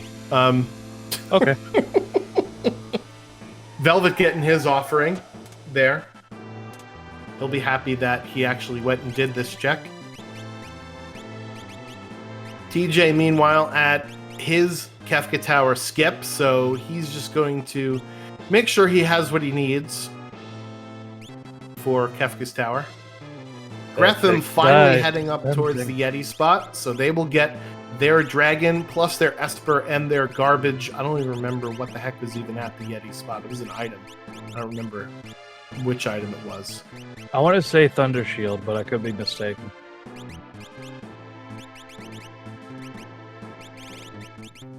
Felix Warrior saving my butt says, sorry, reset. Okay, I'll take it. That's what the SR stands for. So you want to know a little bit about Katana Soul. So Katana Soul does in fact have death immunity, but his Slayer's Edge attack ignores immunities, which is why it works on himself. Huh. It's a little rock, paper, scissors game gone wrong. Man, Slayer's Edge would be a really good lore to learn. If only it was a lore. I think it sounds like a pretty cool band name, actually. Slayer Edge. That's my favorite metal band. You'll probably be disappointed to find out later versions of the game renamed it to Assassin Blade, which is far less like musically inclined, I think. Assassin Blade is like the great value Slayer's Edge. Assassin Blade is like a thrash metal cover band that only does other thrash metal songs. They only play in the garage. Yeah, that's it. Alright, so Velvet, speaking of the garage, no, I tried to segue, but that was terrible. Picking up their go mode and skip, as NG Dave pointed out, with his 20-second check there from the Figaro throne. And this time, SR Behemoth is getting a good helping punch there from Bubba's crew. Oh no, some more animals, some more creatures are coming after his party. Yeah, Sabin got Wombat, Sempster got Wumped. So with that skip that Velvet X got, he will soon be playing in the Kefka's Tower's garage by going to switches immediately. Alright, so Bubba finally getting through phase 1, knows that the second phase of SR Behemoth is undead and susceptible to instant death. Well, I should correct that. In Worlds Collide, we have disabled the undead property of bosses. So that means they're susceptible to instant death, but not getting a Phoenix down thrown at them. And I believe, for Bubba, that is going to be the last of his bosses. That's correct? That will be the last one. So after he does his menuing here, he'll be on switches here in just a few moments. And there's switch at 1 minute or 1 hour, 20 minutes, and 5 seconds. Yeah, so question from the chat. SR Behemoth's first phase is weak to fire and poison, and in its second phase, it is weak to fire and pearl. So it's not weak to Pearl on phase 1, which is why that Thunderbolt, or not that Thunderbolt, that Aura Bolt wasn't doing a heck of a lot of damage. But Fire will do damage to it on both phases.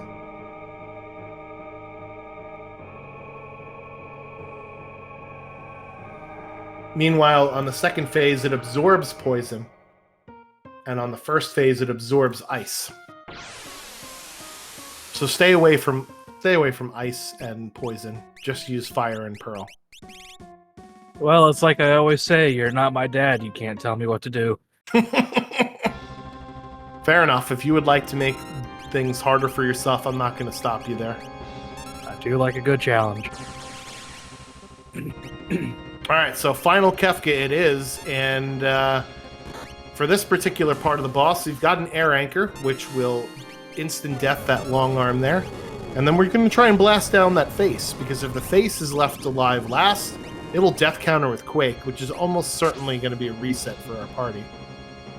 The only way I would see saving face for last is if you have like a float on one of your magic casters, and that's a very, very good way to counteract that death quake. Alright, so we've got an offering with a Ragnarok in the back row from Locke. There's all sorts of wrong things with that, which is a good teachable moment for a newer runner. So the Ragnarok actually always deals double damage if you have MP, and the offering cuts your damage for each attack in half. So instead of doing 2 times the damage to one target, you're doing 2 times the damage over 4 random targets, and you can't pick the target of who you're going to attack. So don't use the offering with the Ragnarok or the Illumina. Keep it but for do your use Valiant it with Knives. the Valiant Knife, yes. Yeah. Or an Atma weapon if you were to have one on hand. Alright, Gretham is going to get their go mode here at the Figaro throne as soon as they hike it up there. And it looks like Gretham is going to be the only person in this race that does not get skip out of this. Unless he is at his chats. That is something I gotta... Let's see. Yeah, this will be his 22nd check, actually. So he'll get So skip he will also be going and to unlock. skip. There it is.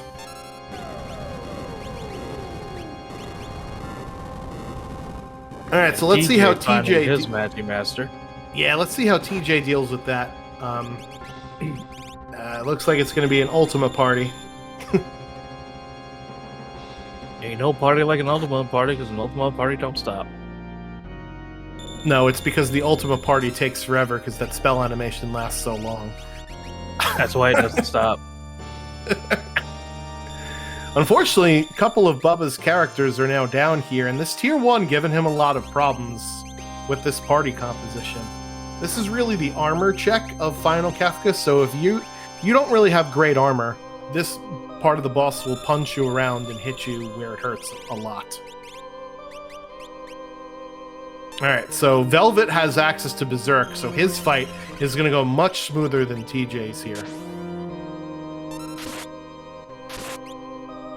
So that'll make Magic Master only do physical attacks and pretty much keep him at bay. Yeah, it especially does not allow him to do that wall change ability, which means that he is now weak to whatever spells you want to throw at him, because he doesn't have the ability to nullify spells like he would with the wall change. So you'll see this Bert too? Burton. Final Fantasy VI Sesame Edition, throw Bert and Ernie at the enemies. This Bolt too will actually do some pretty decent damage here. So something interesting that I just caught from Bubba's side, he did use the last of his Phoenix Downs, but he does have Life 2 on hand. Okay. So I wonder if he knows about his Life 2, or he wanted to potentially exhaust his Phoenix Downs first. Yeah, I mean, that's a bold strategy, because part of the later tiers of Kefka will use an ability called Train, which will mute your entire team, which means you can't cast spells. If you can't cast spells, you can't cast Life 2 to get your party up. And as this fight goes on longer and longer, the less and less MP you'll actually have later on in the fight, too. especially with that Ragnarok user. But he does get through tier 1 as at the cost of a bit of a struggle. Now we're moving on to tier 2, which is probably going to be proved to be a little bit more troublesome, especially if he doesn't have that mute, which I do believe he did find a Siren, so he should be good on that front. Yeah, so I know Siren was available somewhere. I think it was actually in Phoenix Cave, though, but I also believe that we learned mute on one of our Espers. Let's see if he bothered to teach it to one of his characters. NG Dave pointing out that with that Magimaster at the Poltergeist spot, at least every runner is going to have a Mega Elixir for that tier 4 part.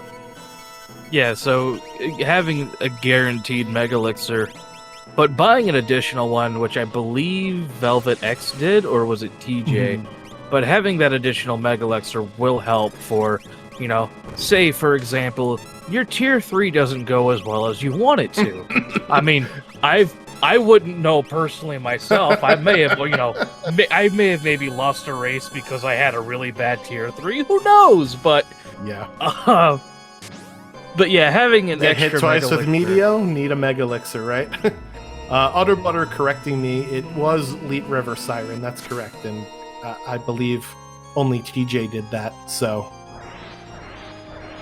TJ will be the only one with a guaranteed mute on an Esper. No, Meanwhile, but Bubba did X- teach it to somebody, I saw it come out. Anyway. Yeah, Velvet X using a Raiden to get rid of that Sir Behemothule the Fourth with that instant death proc, so that is another lane down for Velvet X. Just maybe one more to go, right? He's got that the left side, maybe. Yeah, it's odd that SR Behemoth is giving our runners more trouble than Magimaster this seed, so that tells you a bit about SR Behemoth's prowess once you get really high scaling. The scaling is based on the characters plus Espers plus dragons we've killed. It's not location-based scaling like it is in some other randomizers. But since we have a ton of progression, right, since most of our runners got skip with 9 characters or came pretty close, we're at kind of max level, which is 40 in Ultra Sleek flag sets. So level 40 bosses, they do a lot of not so fun things. and it looks like Velvet X and TJ stepped on switches around the exact same time, so they will both be going to tier 1 here in just a few minutes once they get their parties set up. And it'll be interesting to see how fast they catch up to or potentially surpass Bubba on tier 2 right now, so we'll have to see how that goes. Yeah, so 1:28:27 is when TJ started. We'll see when Velvet starts. It's going to be about a 20-second difference here. And as Utter Butter mentions in chat, this is where Velvet's power of his crew might actually start to make a difference here in the final Kefka fight. Although TJ is definitely packing some punch here with his crew as well. Yeah, both are doing some very good damage here. Especially with Velvet X having that Illumina. Not sure if he still has it equipped to one of his party members, but having an X Magic Strago and especially an Economizer, that is going to help out tremendously. Yeah, I think either Terra or Celeste. If I had to venture a guess, I would say it's Celeste because she's the one on the ground while Terra is the one in the air. Meanwhile, Gretham with his SR Behemoth fight. And he's using Lock to just yeet things at the boss. That's always a good way to do something with one of your backup characters. Most of the time I tell people, don't even bother attacking with your backup characters. They're not really going to do very much. But with Throw, and since we got Edgar so late, his levels are high enough where he'll actually make a difference here in this fight.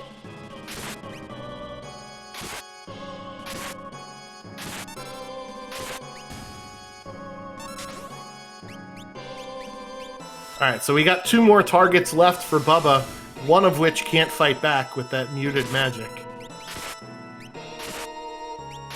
Not unless he gets that death counter of his quarter and either 1 or 2 dispels. And it looks like TJ is going right up to tier 2, so he's getting much closer to Bubbaski. Yeah, so here you see the problem of having non-targetable offense with the Blitz, plus the Offering, plus that jumping Dragon Horn, is that he's killing Magic, which is not the target we want to kill right now. We want to kill Hit, because Hit's the only one that could actually hit back. And Velvet X also going into tier 2 as well, right behind TJ and catching up to Bubba here as well. So it'll be interesting to see if they surpass Bubba, if not here on tier 2, but on tier 3 or 4. Yeah, so TJ going for Break on tools. Unfortunately, Break only works on the first tier. It does not actually work on the second tier. Tools is susceptible to instant death, but not Petrify. So that's the difference between the two there.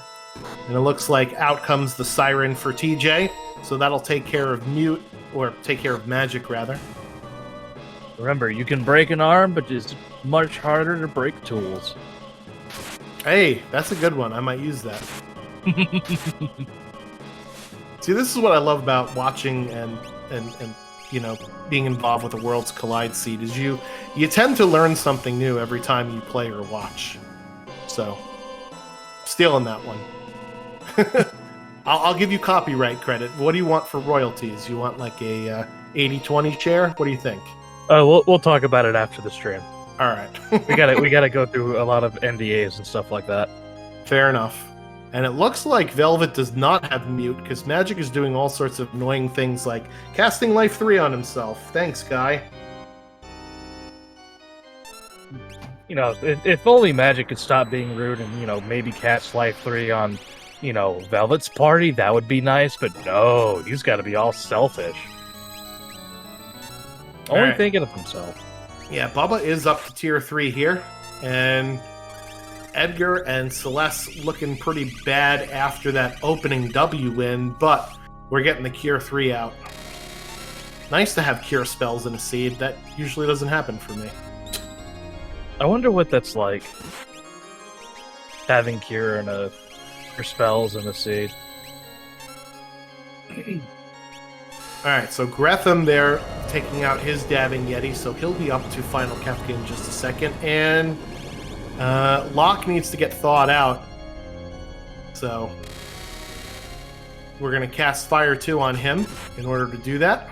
That is unfortunately the only way to counter freeze, is to set your own party on fire. Well, with Locke in this instance, using Fire 2 isn't that bad of an idea, because you're also doing damage to Locke, which will in turn increase the damage output he does with that Valiant Knife offering, so that's actually not a really bad play. If anything, I would have opted for a Fire 3 at that point. Get even more damage going through. Some people just want to watch the world burn, folks. And I'm TJ one of here, those people, I'll admit it. TJ here using that big blue bubble on tier 2. I think he also may have bought that economizer on Strago. Either that, or he's just, you know, going through MP like nobody's business. Going through MP like butter. Alright, so Bubba is got one character up in the air and 2 characters on the deck here, so we'll have to see what his plan of attack is. And this is where those Phoenix Downs would really come in handy, but unfortunately it looked like for Bubba's case, Celeste was the only one with life 2, so so having 2 characters down and no backup curatives, this is going to be a very rough and rigid tier 3 for him. So Velvet does surpass TJ there on the back of his offense. And TJ trying to use Break a few too many times on tools there. But it looks like he's got the death counters for Magic, so he's going to be joining our other runners up here on tier number 3, and we've got 3 tier 3s at the same time, Eric. And Gretham is just starting to come up right behind him, entering his tier 1. So this will be interesting to see who gets out of tier 3 first. I paid for the whole seat, but I only need the edge as we are getting down to the nitty-gritty here. Sabin has 11 seconds, otherwise he's going to die. Edgar is also now dead. Uh-oh, this is... This might be a reset for Bubba. Yeah, unless he could somehow kill this boss, and I don't think at 18,000 pop he's going to do it. This has got to be a shield break here. And that wing edge is not enough to cut it, so that is a reset for Bubba. Very unfortunate. So now it's just down to Velvet and TJ.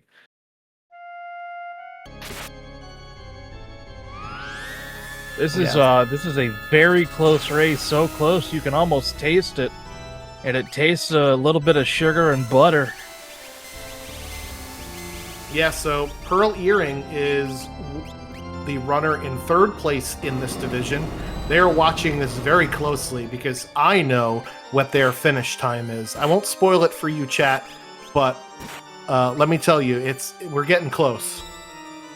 And there goes Calmness on Velvet X side, so he will be moving on to Tier 4 right at the finish line. Let's see if he can keep that momentum, but with getting trained and everyone in his party being blind and muted, we'll have to see how fast he gets out of that and how many remedies he can use to take himself out of that situation. I mean, one of the good things is that his Illumina user will always hit, so we don't have to worry about that. And the Offering user, which is Lock, will always hit. And then Terra is using Jump, which isn't affected by Blind. I think Strago is going to be the person that's most affected by this because he can't do his double Illumina cast, or double Ultimate casts, rather. So we'll probably see Strago recover while the rest of his crew swinging away. And then Strago will use that Mega Elixir on the second turn here. Which is good because he does have 5 remedies to use, burning one of them now. Meanwhile, TJ's Lock is asleep on the job. Wake up, Lock. Wake up. None of this is real. Wake up. Gretham, meanwhile, has that Offering DK, and look at how much damage they are doing. That is 14,000 a turn for him. If only he had that Genji glove for that second Valiant Knife, he'd be cruising right on through here. Meanwhile, 16,000 a turn for Velvet. We'll see if he decides to use Lock with the Valiant Knife swing away here while he's got 1 HP, or decide to just let him die. That's... That is also a possibility. Yeah, because Locke had a seizure status, so that his health did go down just a little bit. Yeah, that's an unfortunate one. Do we have any Phoenix Downs? Please. Oh, there we go. Yeah, 9 Phoenix Downs. There we go. All right, so this will bring Locke back up at 1/8 of his HP, which is actually good for a Valiant Knife user. Bad normally. Here comes Calmness for TJ. Clutch block from Celeste. And the Golem coming out for Locke, so he will be joining Velvet here on tier number 4. This is super duper close, folks, as now we get into the Goner phase, so that means Kefka's got under 30,000 HP. Let's see if we can damage him down in this one shot, doing a couple of double Ultimate casts, as well as 20,000 damage from and the Valiant Knife. That is a lot. Here comes an Ultima for Strago. Will this be enough to finish him off? Or will Gunner take on and there it is. That is that for Velvet X. What a win. Very nicely done. 1:39.16 is his official time. However, right now in the race room, we do have one person who is done, Pearl Earring, at 1:38.08. So Pearl Earring is holding on to that first place here. Velvet is going to be in second, and we'll drag him up to talk about this one. Velvet, GG's, congratulations on getting first place on stream. How are you feeling, my friend? I felt pretty good. I can't lie, it felt pretty good to be able to close it out. I actually thought I was a little slow. I made some mistakes, which I am very I don't know. I usually focus more on my mistakes than I did on my successes, especially since I didn't think quite clearly about Zen, and I reset out of Zen, and I'm like, one, it's another check, so it gets me closer to skip. Plus, monster in the box for the offering for Valiant Knife. Yeah, so take us through what your thought process was. You were definitely a bit, I think you were one of the last runners, if not the last runner, to get out of that looting and shopping phase. Sort of, what were you looking for early on in the seed, which got you to the Coliseum with that clutch Illumina after taking off that peace ring trade for the Illumina? Yeah, actually, that is funny. I do remember that. I guess that was the shining moment there. But you know, I didn't feel like I didn't have earrings, so that's one. I mean, Edgar, using Strago, I was thinking, and I didn't have any spells. So I'm sitting there thinking, like, okay, what can I get from looting? And then I was just thinking to myself, I'm like, okay, so with all this stuff we have, I didn't feel like it was enough to get me through, but I mean, after that Illumina, I mean, everything went pretty smoothly from there. But I mean, the looting phase did I was able to find a dragon horn, dragon boots, get that set up. I also found the economizer, which helped me. The economizer, the reason why I went back for it is just for insurance.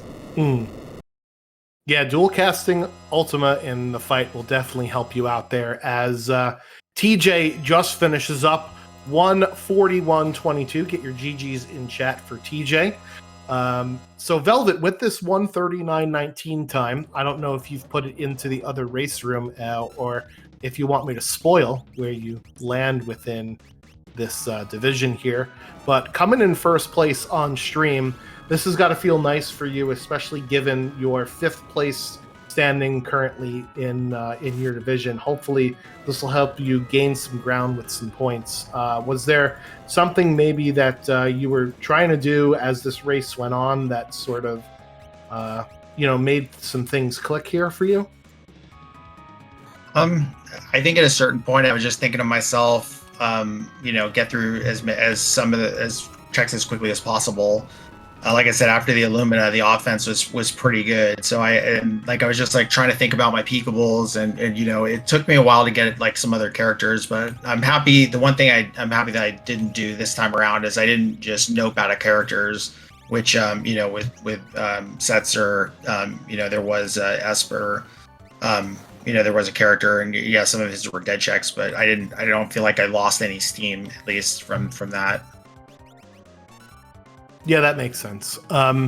Eric, you got any other questions from for Velvet here, as I think see Gretham just about to take down Kefka. There it is, 143.12. So a 50-second difference. Nope, a 1 minute and 50-second difference. I can't math between TJ and Gretham there. So I do have a couple quick questions for actually both our runners here. How do you guys feel about this seed being a required Fanatics Tower? Me personally, I didn't have any problems with it because I knew I had the magic, the Berserk. I think one of the things I did is I actually wanted to make sure that I knew I had a character that learned Berserk, so that way I can take advantage of it and make sure that Locke was hitting as hard as he could. Yeah, same here. I just pretty much went, okay, it's time. We got the magic for this. Let's just do it on the way by and carry on from there. My other question, again, for both of you, if there was one thing that you feel like you could have done differently this seed, what would it be and why?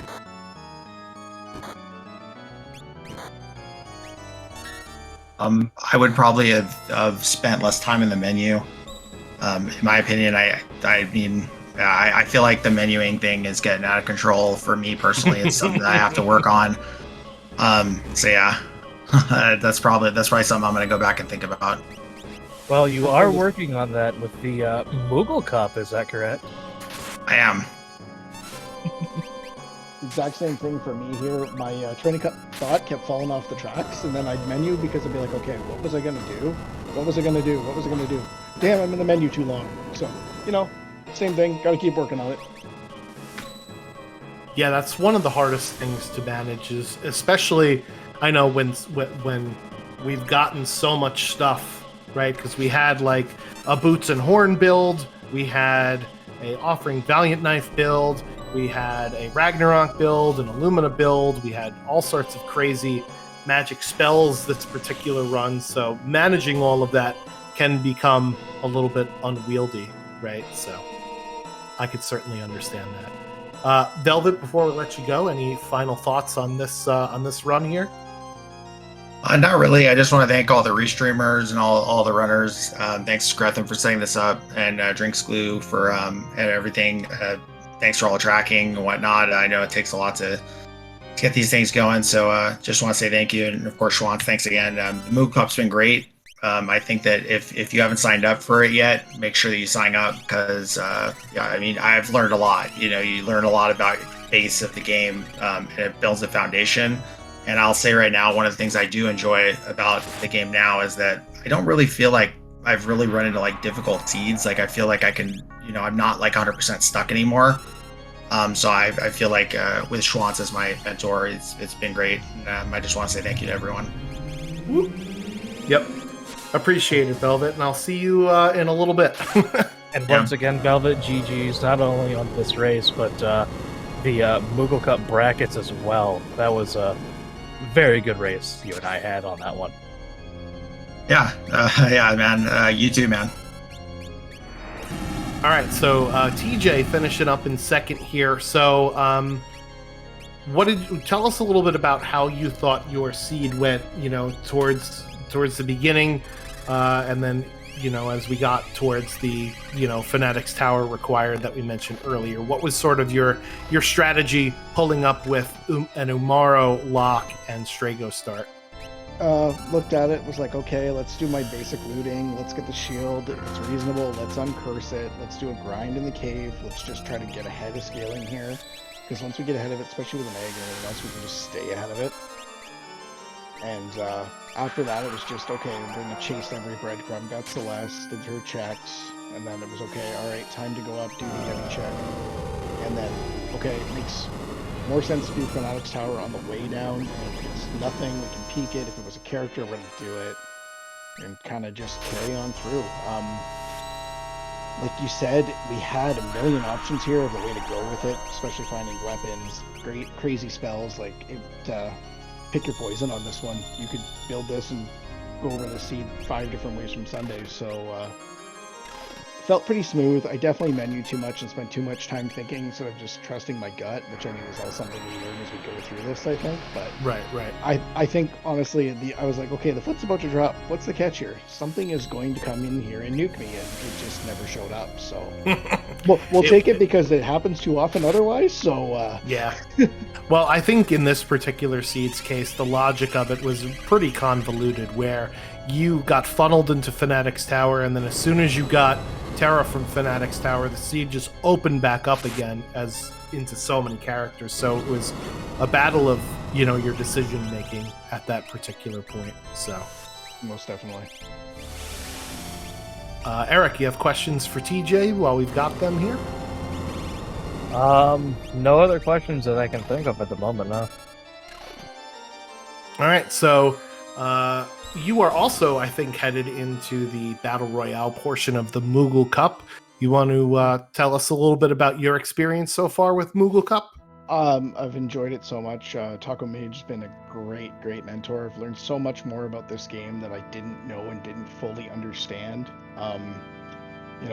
Really trying to help bring that menu time down. I know it's like I keep going back to it, but it's the same idea. And it's just really helped make this comfortable. This used to be my relaxed game when I play, because I would play other things more competitively, and now it's I'm very comfortable to step into this one and jump in. I mean, there's people out there that I'm years away from, but if someone pinged for a race, I'd jump in with anybody at this point, because it's comfortable enough to just get in there and keep going, because you're not going to get better if you don't play, and the basis coming from Moogle Cup is great. Nice. Yeah, so with regard to menuing, I know that I'm not your mentor, but I can give you my, sort of mantras is only menu when you save after every check, and not every character needs to know every spell. So hopefully those 3 things will help you cut down on your menuing a little bit. If you follow those, just say them over and over again as you're doing your run, Yeah, just keep repeating them. Perfect. Sounds great. If you really want me in your head, then I feel sorry for you, but... Well, might make me be quiet in there every once in a while. For sure. So, again, congratulations on the 2nd place finish, and good luck with the rest of this Ultra Sleek season, and we'll catch you next time.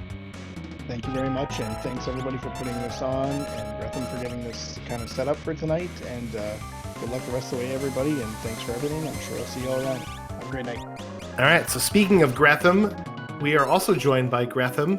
Very nice finish there. GG's to you as well. Tell us a little bit about what you thought of this particular seed here, being gated at Fanatics Tower, and then just how we started versus how we ended.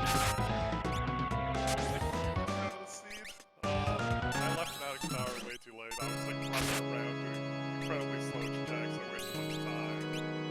I didn't have any particularly great spells I wanted to focus on, so I was wasting a bunch of time just switching aspects around. But Yeah. I got it done. Nice little use of Runic there by Terra to block out that hyperdrive counter for Bubba. That's pretty crazy. You don't see that very often. Anyway, yeah, I think you ended up last locationing Fanatics Tower essentially because you were, I think, were the only runner that had peaked what the Yeti reward was at the very beginning of the seed and saw that it wasn't a character, right? So it was either that or I don't know if you went up to Kefka at Norsh, but it was you kind of knew, okay, well, it's got to be here, and that just was a bit unfortunate on your side that was a hard last location versus some of our other runners, sort of went and peaked Fanatics Tower at some point before they got all the way to the end of their list. That's something I should really do. Just like when I'm starting out flying by Fanatics Tower, I should peek in even if I'm not going to do that. So the only other check I didn't do was Phoenix Cave. Yeah. Oh, and that is going to be another reset there for Bubba. It seems like he does not have the punching power of his party that some of you guys did in order to get through. He was actually the first one to Kefka, but just his offense is just not putting out the same damage. Where did you sort of formulate your builds for your crew? Was it when you were at the very beginning of the seed, or did you have to switch some things around when you got some new characters after you found Terra? Well, my plan was to eventually hope Block would get a weapon, so I had him with some HP and strength, and then Celes was going to be my next second. So I started Block with Ragnarok, and then eventually I went to Kid, but my plan was, yeah, Block and Celes, hopefully melee, Strago caster, and then filling the shield. Eric, you have any questions for Gretham while we got them here? I do have a couple questions. So, I noticed that you saw there was a Valiant Knife in Mobliz. I'm trying to remember if you picked that up or not, and if so, did you have any plans of using that unlock as like a Genji glove offering and then like 2 Valiant Knife usage? Yeah, I picked up the first VK from Mobliz, and I think I got 1 VK, and then I got the offering, and then I don't think I had a Genji. I looked, I could have just missed it. I would have done double VK on Kefka. Yeah. Did you find Setzer? No. Okay. Yeah, because that Search Disguise is where that Genji glove was hiding at. And then you were also in the brackets for the Moogle Cup, is that correct? Yep. Yeah, because fun fact, you, myself, and Velvet X here tonight have been in the same Moogle Cup group, and you guys completely obliterated my time, so both very close races with you and Velvet, I will say that. Cup seeds have definitely felt a lot nicer than my Ultra sleeves. Yeah, I think that's designed that way a little bit on purpose, where it's a little more lenient, but it hopefully will help you get better at just, the finer points of the game, the decision making, the menu time, right? Versus, trying to take all of it on at once can be a bit daunting and overwhelming. I'm at a point where if I'm with offense and I can have this kind of set it and leave whispers, I feel like I can just fire it. But when I don't have the greatest spells in this case, and I didn't have the greatest weapons for a while, that's when I struggle, because then I move the menu, I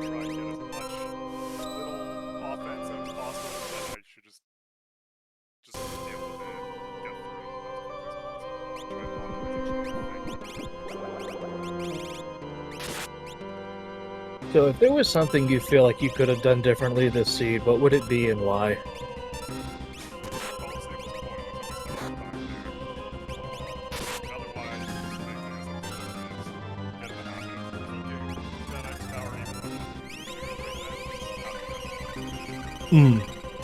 So it's funny you say that Coliseum was pointless because we did see from Velvet X's side that a peace ring was tradable for an Illumina, so which I think That would have been a great weapon to have. Yeah, right. Well, you are in second place so far this season, so you are obviously doing something right. So keep going with what you've got, and hopefully you will get promoted at the end of the season to the potion division. And good luck with the rest of the season. You got any other final thoughts before we let you go here? Thank you for all the runners for coming out. Thank you for the commentators,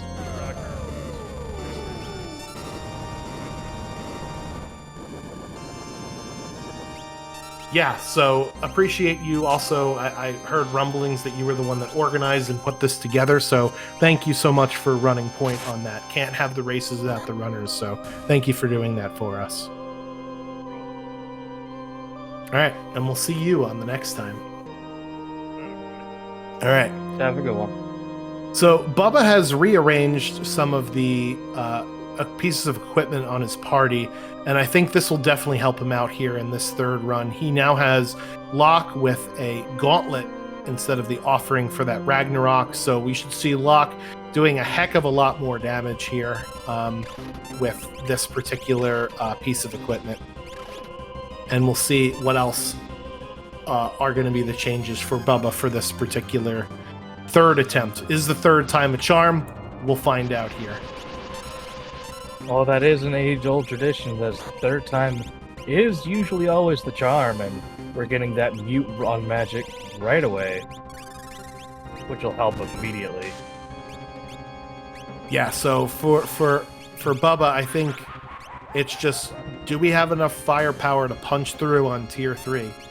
That was the problem with the previous two runs. For anybody that's still here at about 2 hours in, let me tell you about some fun things going on in the Worlds Collide community. We did mention earlier in the stream that we will be part of RPG Limit Break 2024. Our particular showcase is on Monday, May 20th. That's upcoming Monday at 3:30 p.m. Eastern Time.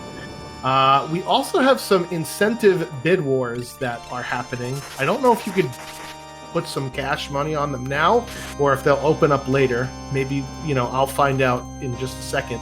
But some of the incentives that have been approved are including Umaro in the starting party. So I know all the Umaro stands in the chat will like that one. Renaming the characters before the final fight, and everybody's favorite cutscene from this game, performing in the opera. So if I had to put some money on something, I'm going for the memes. I'm going for renaming the characters before the final battle. What about the rest of you guys here in the booth? Which one of those incentives sounds the best to you? See, at that point, I would go for a bonus incentive, right? And I would say, do the most hated check. Just to add a little bit of chaos to it. Hey, who knows? Maybe that most hated check could be a terror like in Fanatic's Tower tonight that we've seen. Everybody must do the auction house, you evil, evil person. Everybody Dave, must do both auction houses. Oh, God.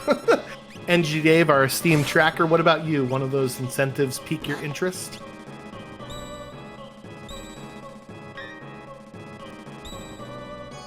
I guess the answer is none of them. Oh, here we go. Headset was muted, so I couldn't see anything. No problem. I had not looked at the incentive list. Renaming is a fun one. Yeah, Umaro in the starting party, renaming characters before the final fight, and performing in the opera. You know what? Opera's always a fun time. Yeah. It's a nice 4.5 minute break from thinking about the rest of the seed. Joker, what about you?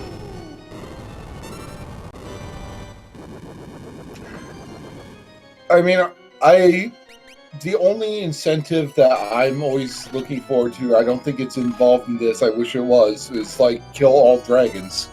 But, but I don't think anyone else is, like, there's not as many people who are, just, into the dragon hunt as I am.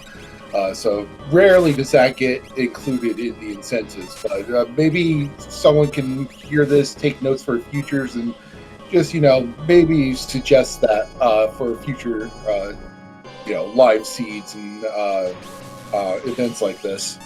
Yeah, we could do an Oops All Dragon seed. I think we could handle that. We would probably need to give our runners the ability to sequence break with Y NPC remove, because there are a couple of dragons that are gated behind characters, and if we don't find those characters right away, then the seed becomes sort of a slog towards the end, We could also just force start Edgar Cyan as the team.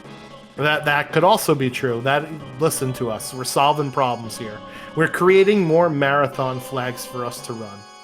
How about a forced Gogo Umaru start? That is, we're trying to keep it under 2 hours here, Eric. No, the more chaotic, the better. So, fun fact: the first seed of the first week of Ultras League Season 6 was the first time I was in the Mega Elixir division, and our first seed was a Gogo Umaro Morph Mog starting 3. It was an awful seed, and I wish to never repeat it ever again. So that could be another incentive, having that kind of seed for to start off on a run with. There you go.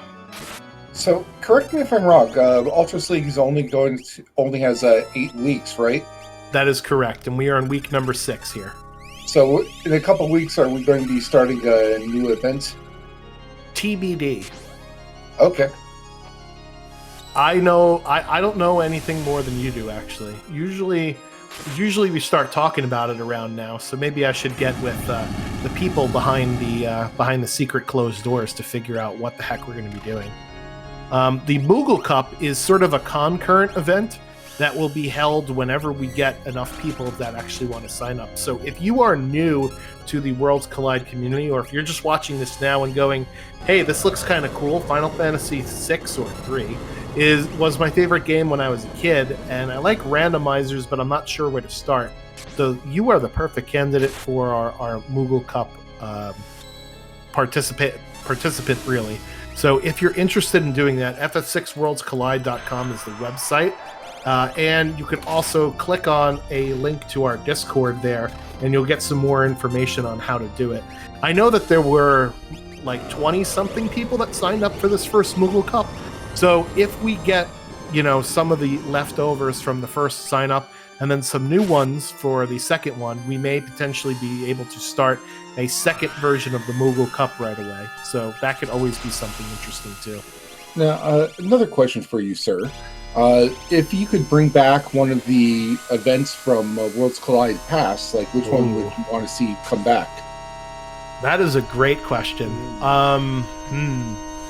I really liked. I run the weekly draft async race in our Discord, so I'm a big fan of drafting flag sets and playing stuff like that.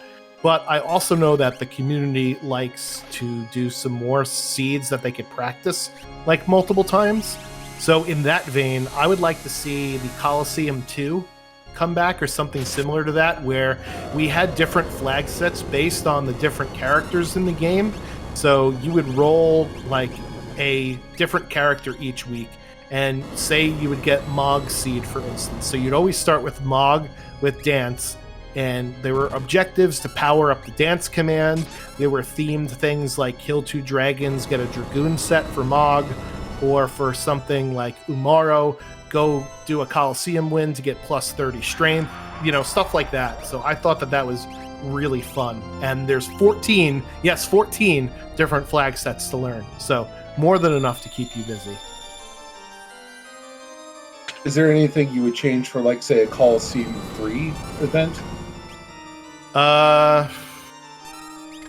You know what I would really like to do, although I think it would be probably more of a niche event, is to do a multi-world, 2v2 type event.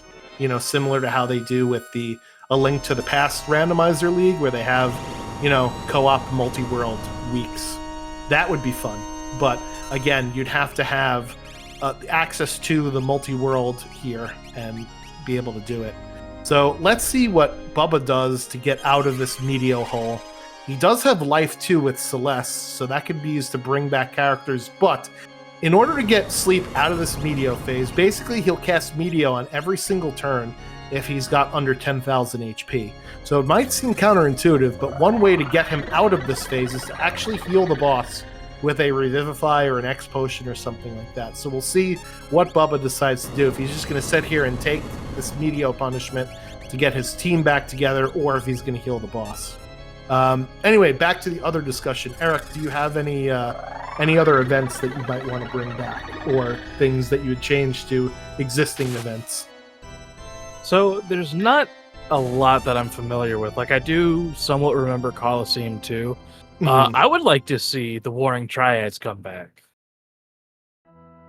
Which I know guaranteed statue bosses, yeah. Yeah. So, and like maybe some additional tune-ups with that. Like, would be good for a Warring Triad, I'm thinking. Maybe like a little bit extra weaponry for, say, like a Poltergeist Fury, or even with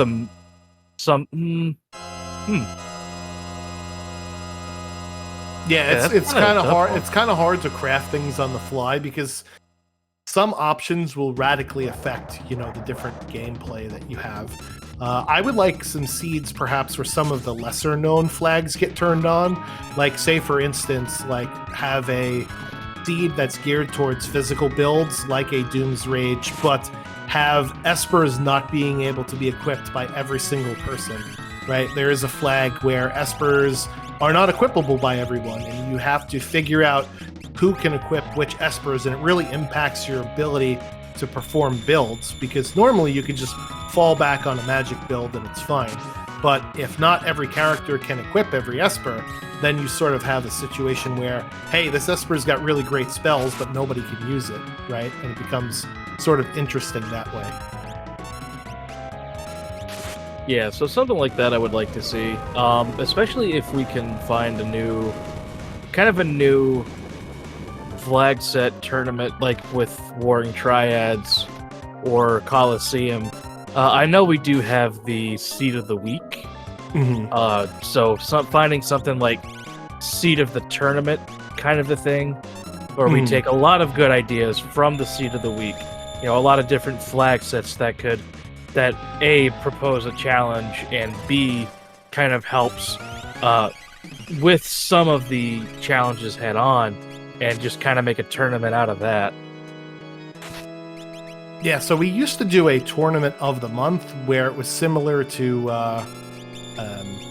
like the Chupon Championship, which is the team-based monthly thing, or the Chaos monthly tournament.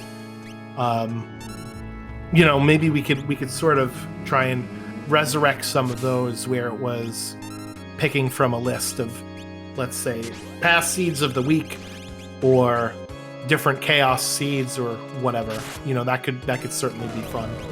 Nice clutch pearl proc, or flare proc rather, for Bubba, and I think he might be able to do it this time. He's got most of his team up, and they're actually doing some damage here. So we'll see if he could actually kill Kefka before Goner. The only one that may go down from this Goner phase is Locke, but with that life too, that really shouldn't be that much of a problem for Bubba here. Right, so here comes Goner. Yeah, so the thing is, Edgar is going to be coming down from his jump. Will he trigger a counter attack or not here? So it's going to be important for Bubba to get Locke up as soon as possible, because otherwise we might get an untimely ultimate counter. Even if we do, Terra has Runic, so we can actually go ahead and swing away here. Up goes Edgar into the air, so Celeste can actually attack now without fear of getting that counter. And here comes the Goner phase.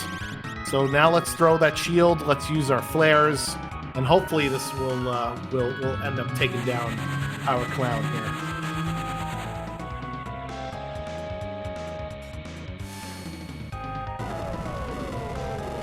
Especially if Edgar stays in the air during the goner phase, he won't take any damage from it, and the only one that may go down is Terra.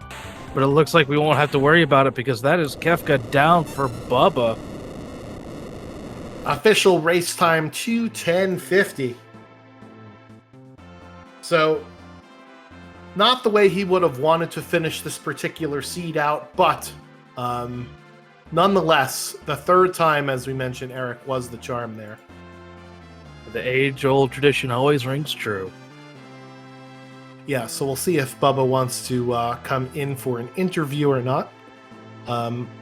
Otherwise, we do have some other plugs that we want to plug for you. We did mention the Discord. If you go to ff6worldscollide.com, and if you click on one of the links there, it can bring you to the Discord. So go ahead and do that and join the community. We don't bite. We're very nice, or at least I tend to think we're very nice. And you could use all sorts of fun tools that we have. Like, for instance, we have a practice ROM written by yours truly, where if you want, you can go and practice Final Kefka over and over and over and over again. And that's available through one of our bots in our Discord. Anything else you could sort of think of, Eric, to plug while we're dancing here? Nothing I can think of right now, but I am working on getting approved for a marathon coming up.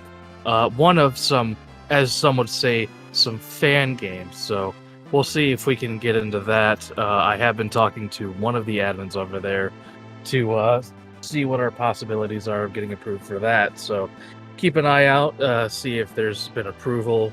Should get some news by the end of the month. So hopefully we'll see where we are with that one. Nice. So I know we have a few different pokers in the fire, if you will, with regard to other marathons. We have a submission for the Final Fantasy Rando Summer Marathon.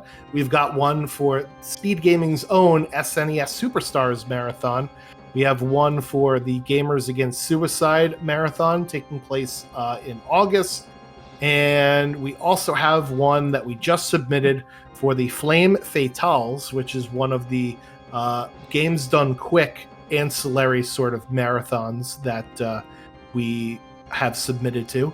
So hopefully we will get approved to be in one or more of those sets of marathons. So charity is something that we like to do in our particular community. I always enjoy getting into doing marathons to help and give back, and it's just normally a lot of fun. And all of the money that we get from our YouTube channel, youtube.com/ff6worldscollide, and our twitch.com/ff6worldscollide, all of those subs and bits and all that other fun stuff goes into sort of a pool of money that we use to donate during our showcases, during our marathons. So we give the money right back into the charities that we're supporting with these marathons. We are doing this for free, even though I know myself and Eric, we sound like paid professionals. We are certainly not. That's only Dave. Dave's the only one that's getting paid around here. Well, if let's be fair, if I was a paid professional, if I was a paid professional, I probably would have been here on time. Well, I wasn't going to say anything, but you know who is. Bubba has joined us, so GG's, and congratulations on pushing through that final Kefka fight. The third time was the charm. So tell us a little bit about how you think that seed went prior to final Kefka, obviously. So GG's, absolutely. I thought it was going really well up until very final Kefka. And I didn't have enough Phoenix Downs with me. I really should have bought more. And I kept wasting them on anyone who didn't have a life spell on them to use. And I know, looking back, I probably should have saved them to make sure Celeste was up since she had my life too. That's alright though. We finished the race. There it is. It was not the worst seed I've ever played. Yeah, usually a required Fanatics Tower falls into the category of runners for worst seeds ever. but I think you did really well with the routing in this one and with execution up until the final Kefka fight there. I think switching around some of your party composition and switching some items, like when you put the gauntlet on Locke with the Ragnarok instead of the offering, was a much better choice. Using throw with Edgar at certain times during the fight, you made your adjustments as you went through, and that really showed. So that was really good from you to recover for that. It's all a learning curve, I think. Every time I play, I think I learn something new, something better, a new strategy. Yeah, So. yeah. So don't use the offering with the Ragnarok. It's not good. You basically do the same damage, but you do it over 4 targets, and it's untargetable. So it's not ideal to do that. So that certainly hindered you in the final fight the first couple of times around for sure. And Phoenix, it's one of those things where I think you spent the least amount of time with looting and shopping, which I think was the right call, right? But unfortunately, that also means that you're stuck with what you had to get, which was not enough Phoenix down. So the decisions at the beginning of the seed come back and bite you sometimes. There's a couple instances I thought about getting a couple extra levels, going for Bum Rush with Sabin, because I was only about 5 levels short of it. Thought about hitting a couple dragons, doing something like that, and then coming back and maybe making that final fight a little easier. And I thought, well, let's just, in the sake of time, let's try to just run straight through it. And I think I probably could have saved time by getting the extra levels rather than saving time just rushing. Yeah, that's a fine line to walk. When is enough good enough, right? And now you know that was not good enough. Yeah, not this time. And one of the nice things about Ultras League is it does allow you to drop your 2 worst times. So only 6 of the 8 weeks count. And from looking at your times so far this season, you are in first place of Tonic A with 31 points. So I think even had Gretham gotten first place and you gotten, last place, you would have been tied. But you still have a first place lead over your other runners. So make your memory short and put this one behind you as you go into your last 2 weeks, right? Don't worry about this one. It's one of the ones you could drop, and just keep playing the way that you have been, because you've been playing very well through the first 5 weeks of the season here so far. Yeah, I'm looking forward to finishing out strong the last 2 weeks. Hopefully we can get back to where we were a few weeks ago, back in our 90-minute range rather than the 2-hour range. Yeah. The long string of character checks that led to other things certainly didn't help in this seed for sure. Eric, you have questions for Bubbaski while we got him? So I do have one question. It's the same thing I've asked everyone else, but I'll ask you as well. If there was anything you feel like you could have done differently this seed, what would it be and why? All right, so first things first, I would have probably moved the experience egg off of Locke at some point and put it onto either Celeste or Sabin when I had the chance. I think either of them would have gotten more use out of the bonus levels compared to where Locke was at the end. I think that's first and foremost. I think that would have been the big changes, moving that experience egg.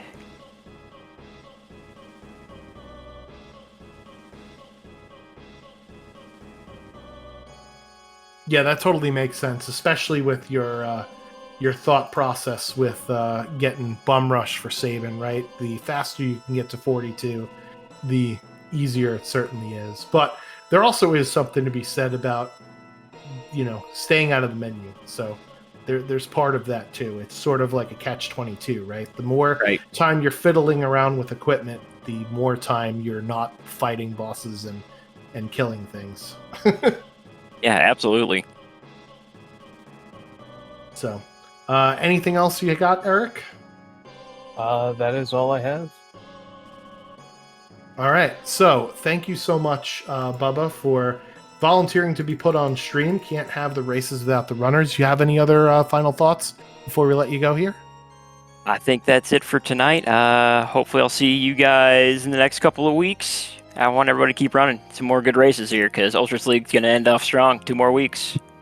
Sounds good, and hopefully that means for you that you will be in Potion next season if you keep at it. So again, keep up the good work, and we'll catch you on the next one.